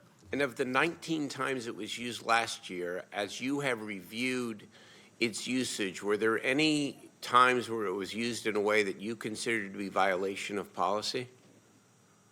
Not that I'm So it's 13 times since 2019, and no, they were all within policy. Is it, in terms of if we approve this tonight, as we move forward, is it the intent to further define the limitations of the use of the equipment in a way that would ensure that it was only used as a defensive piece of equipment as opposed to being used in any kind of offensive way? Yes, we will develop the policy based on best practices. We do need to expand our current policy because we currently do not have a ROOK policy. Okay, so I would say that several things. Number one, if this is approved tonight, I would request, and maybe it could even be part of the motion, I don't think it would be controversial, that there be a report back to the City Council. I'm not necessarily asking for another vote, but a report back to the council and the community around the specific limitations of the use of the new equipment. And secondly, that every time it is used, that there be a relative immediate report to the council and the community about, after the fact, about how it was used and in what circumstance. I think those would be two prudent ways to go forward. And of course, on the former, to work with the Police Review Commission as they weigh in appropriately on the appropriate use of all so-called military equipment. I think the term is really unfortunate, by the way. Yeah. All military equipment, including this item if it's approved tonight. Yeah, okay? Per 481, we're actually required to come back. We're required to come back annually. Thank you. We're required to come back annually and report on the usage, which is why we have actually a very comprehensive report about all of the usages. But we can do is we can expand on that. I'm saying as it occurs, if an incident occurs, let us know. Yeah, we can find out. We've got a really robust transparency page, and we can work on that. Rick? And I think that part of your motion or part of what you just added is the immediate community that it's being used in, that communication go out to them, as in the caller who called here tonight. Right away is appropriate. Right away, if that be written within the policy that you're speaking of, so that that community has the knowledge of knowing what happened and why it happened. As Dr. Kofer's testimony, which you responded to, and saying that as you look back on that, that's one you would correct going forward in terms. So let's build that into the policy. But I'm also saying that the policymakers and the public should know within a reasonable period of time after the fact when it's used. That's it. It's transparency. Okay, so I would request that that be part of any motion. If that's reasonable.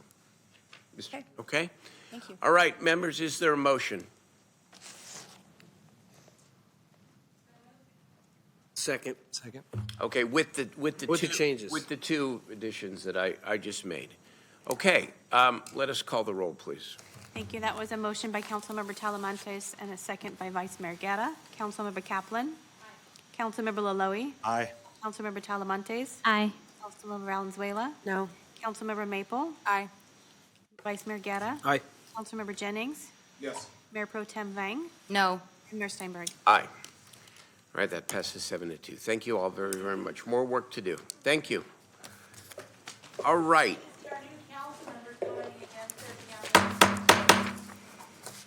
All right, members, that concludes the agenda tonight.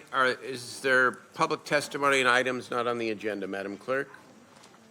Yes, Mayor, I have 5 speakers. First is Julie Verga. Hold on, we're going to wait just a minute until the chambers. And then you all said, sure, let's go with the brook. Yeah, they could have chose anything else. Sure, they had to make that decision earlier, but they made that decision, and you said, yeah, let's go with the brook. That's not all I can say. Yeah, the people who have lived experience. Just because they made that decision in the past, it doesn't mean it's a good decision in the past. People who voted did. It doesn't make it a good decision. They beat us, they shoot us. Where's our fucking brook? Where's our protection? Yeah. Buy me a brook. Straight up.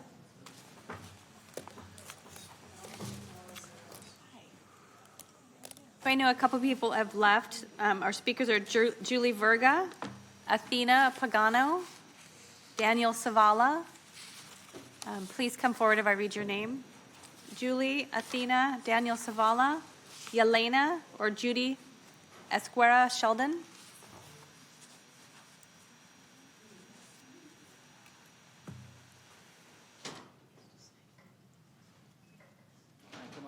Can I come up? Because I think I'm Please the only do. Good evening, members of the council. It's a pleasure to be here since COVID. It's my first time, and thankful for that long presentation today, because I was about to break the first rule in public speaking, is, addressing the body when I'm angry or frustrated. But as you can see from my attire, I'm at home with the kids, and there's another fire on Del Paso Boulevard. I'm just frustrated and angry. Angry because over the last 2 years, many of you have seen me on the news, many of you have seen me come and call in, and we desperately need to address the vacant buildings that we have along Del Paso Boulevard.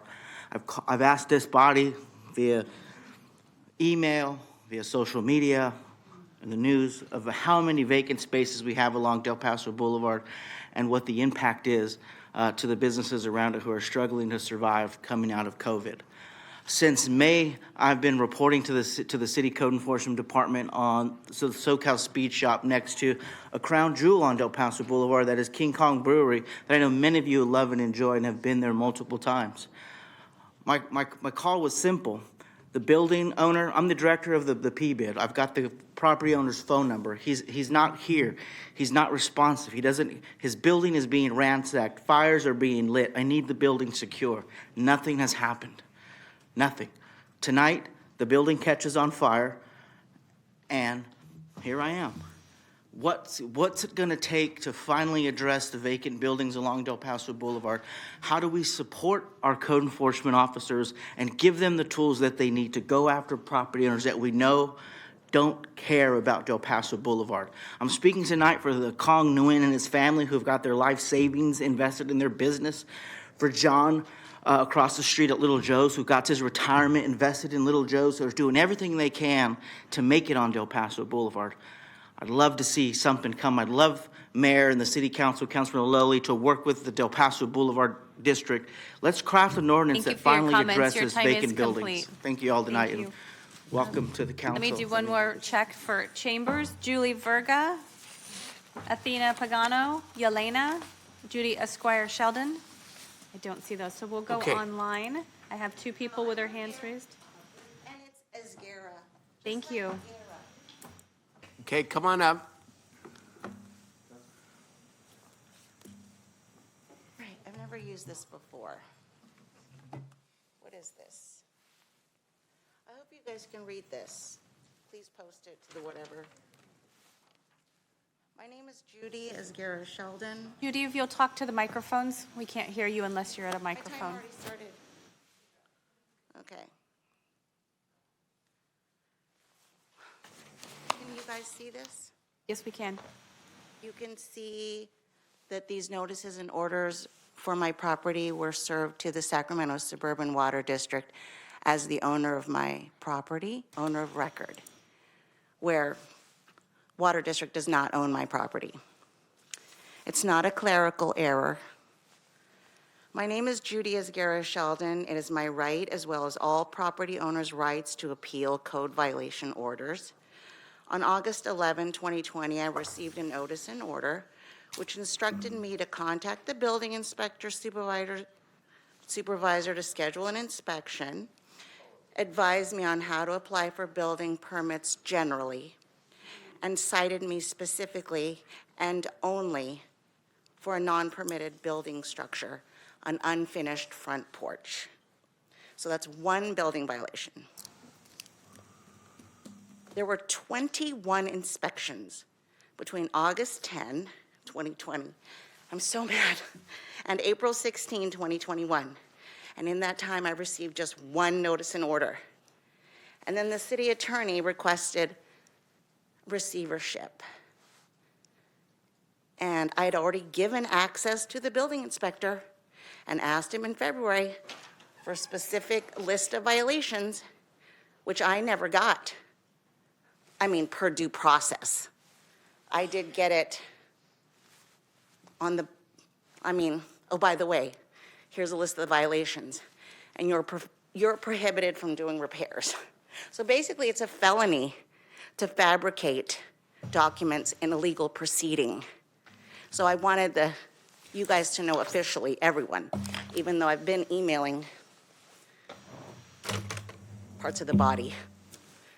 That's it. I'm not good at this. So I you're just know I'm scammed. you're doing fine. We have our assistant city manager, Michael Jasso, back there, and I'd like you to go back, if you would, please, to meet with him. Maybe we can help you and sort of I hope so. talk through this. Okay, we'll do our very Well, best. your building department created the mess. Your city attorney created the mess. I think Okay. you guys could clean up the mess. I know I cleaned up my house. Let us see if we can Thank you. be of assistance. All right, thank you. Thank you. So I don't believe Julie Verga's here, Athena Pagano, and Yelena. Thank you. Okay. So online I have two speakers. The first is Flo Kofer, then call-in user 3. I'm sorry. I think somebody is here. Добрый вечер. What is your name, ma'am? My name Elena. Woman. Sorry, she doesn't speak English. It's okay. She will read it in our own language, and then I will translate. I will try my best to translate. Okay, for you. that is fine. What is? Okay. Could you give us the name, please? It's woman Yelena. She's woman Yelena. Okay, so this is one of the Elena, people. thank you. Okay, thank you so much, and you'll get double time for the translation. Okay. Thank you. You We go ahead. appreciate that. Добрый вечер. Мы живые души, советские человеки. И здесь нет ничего криминального. Мы рады, что стоим здесь, среди широкой публики и в обществе мужчин и женщин, и можем выразить нашу волю. Наша история будет быстрой. Мы просто поручаем городскому совету и мэру экстренно вернуть нам сворованного реального человека, живую душу, духовную женщину. Мы уверены, что люди не будут равнодушны и поддержат нас. Кому интересна наша грустная история, могут посмотреть ее на канале Living People, на площадке YouTube.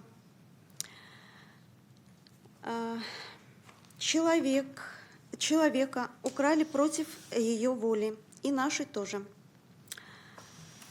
Это недопустимо. Насильственным способом это должно быть быстро исправлено, и человека должны вернуть в семью по существу. Мы 12 лет были инвесторами, вкладчиками и поддерживали экономику штата Калифорния и США. И наша воля, через 72 часа наш человек должен будет взят из заложников, обнаружен и должен будет стоять около домашнего очага вместе с нами. Наше имущество было атаковано несправедливо, и мы остались без средств к существованию. Мы хотели добавить в протокол этого митинга некоторые уведомления и письменные поручения дополнительно. А наша воля должна быть исполнена, без ущерба всех прав. Спасибо за ваше драгоценное время. Не забываем, что человек – высшая ценность. И, пожалуйста, служите на благо человечества. Спасибо. Good evening. We're Living Souls Soviet people, and there is nothing criminal here. We're glad that we stand among the general public and in society or community of men and women and can express our volition. Our story will be fast. We instruct the City Council and the Mayor to urgently return to us the stolen, real, human living soul, spiritual woman. We're sure that people will not be indifferent and will support us. Who is interested in our sad story? You can watch it on the YouTube channel Living People. A real human being was stolen against our will, volition, by force. This should be quickly corrected, and humans should be returned to the family in the essence.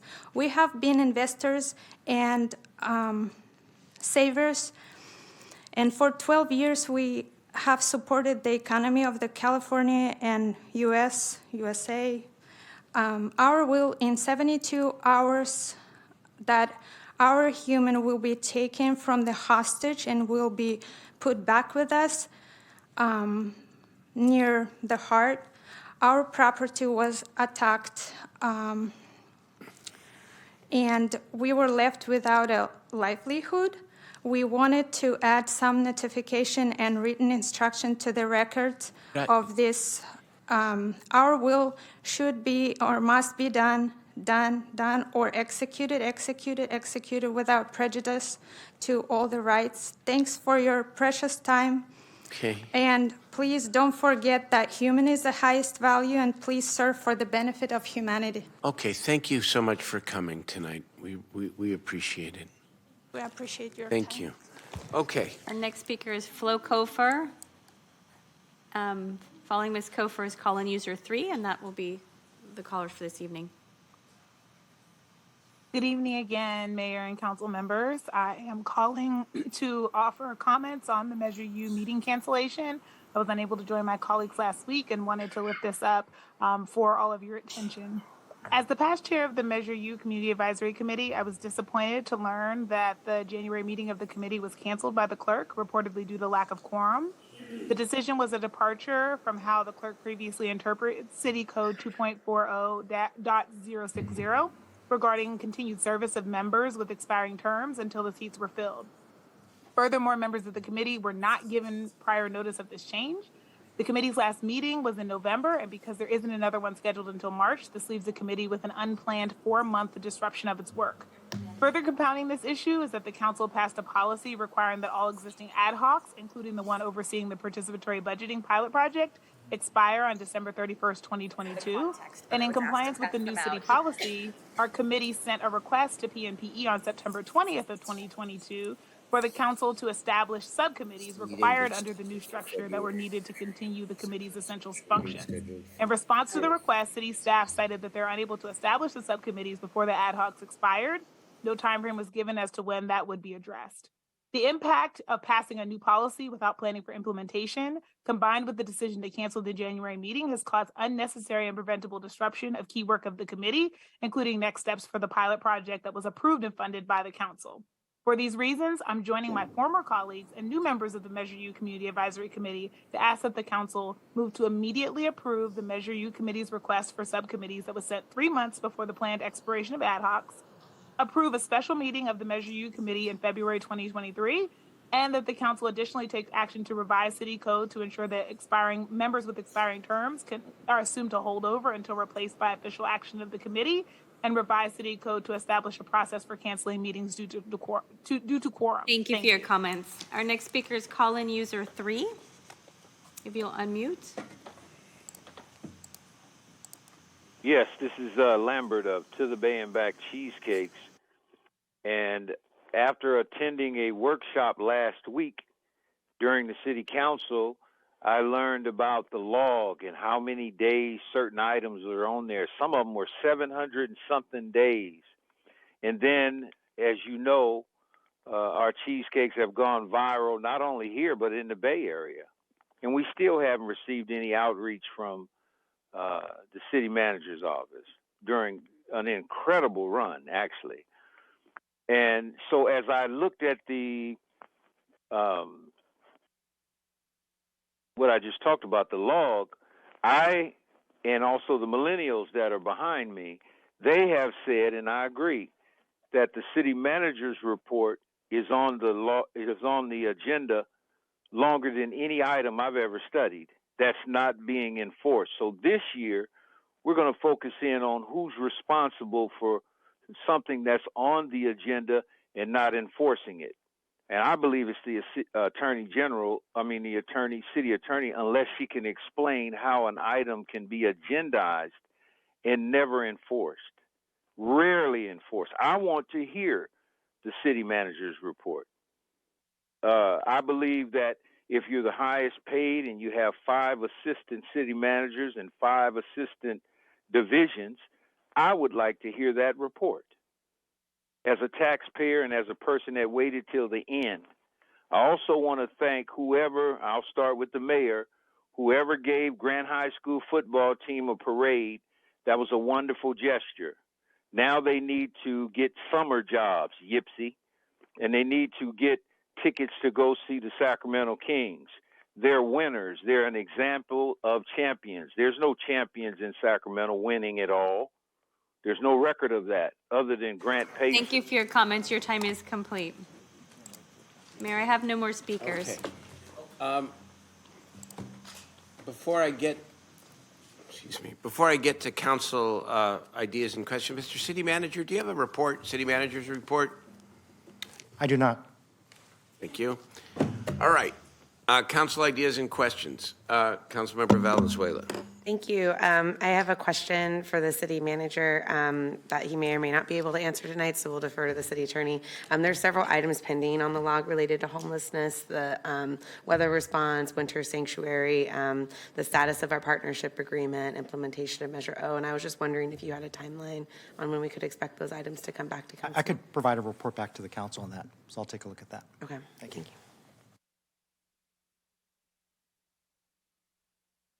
Thank you, Mayor.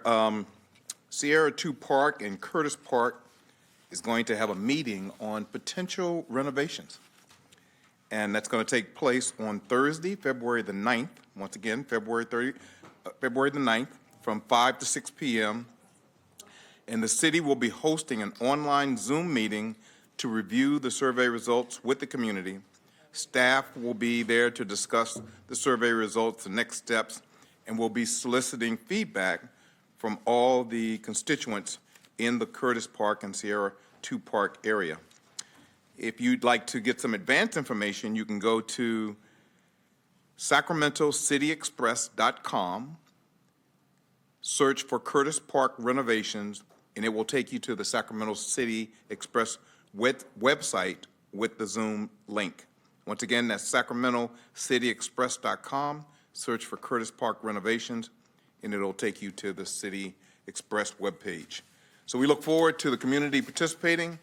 Sierra 2 Park has been an area of opportunity and controversy, and we want to do as much as we can to make that park something that the community loves and will support. Thank you, Mayor. Real quickly, I know Mr. Savala's comment about vacant buildings. I know Councilmember Laloe has raised this, I believe. Councilmember Valenzuela and others, I may be wrong, but I think a lot of folks have raised this. I'd like to have a council workshop on vacant buildings. Yes. I think it is and vacant land. Vacant buildings and vacant land. I want to have a workshop. And by the way, it could Staff be actually already has the presentation ready for that. So What's that? They're ready for you. Who's that? Yeah, we just got a briefing. They've done all the research. I love it.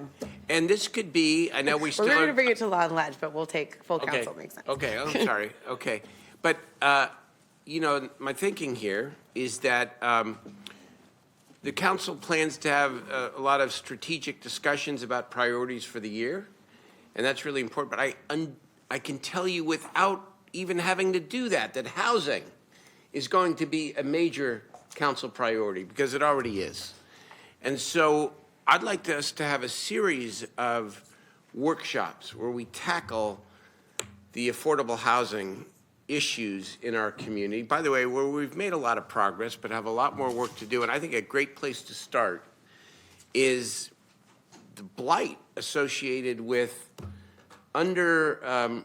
with vacant buildings and vacant land that is not kept up. That's not true of all vacant buildings, not true of all vacant land, but where it's not kept up in ways that are a blight to the community, we need to deal with that. And so let's have a workshop in the month of February. Let's work with city management and city clerk and make that a good couple-hour session, maybe in an afternoon, and let some good policy and direction come out of that. Okay? Oh, I got more people. I'm sorry, Councilmember Laloe. Thank you very much. I had the last word here, you know? You hit on a topic that hit a nerve, Sorry. right? So I completely agree with you, and I think time is of an essence on this particular topic, because one of the biggest issues we have is these empty lots. So I would urge Mr. City Manager, whenever you think that workshop can be put together, if we can expedite it, I would greatly appreciate it, because it is important, and we really need to come up with a better solution to take care of some of these vacant lots, especially the ones that are owned by the city in my district. So we should find the city heavily trying to make it. Okay.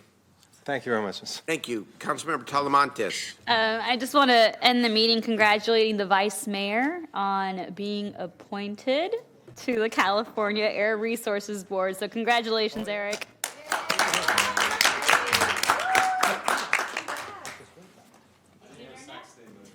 That's wonderful.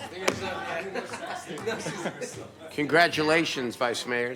That's terrific. Thank you for mentioning that. Okay. Nothing else to come before the City Council this evening. We are adjourned. Thank you, everyone.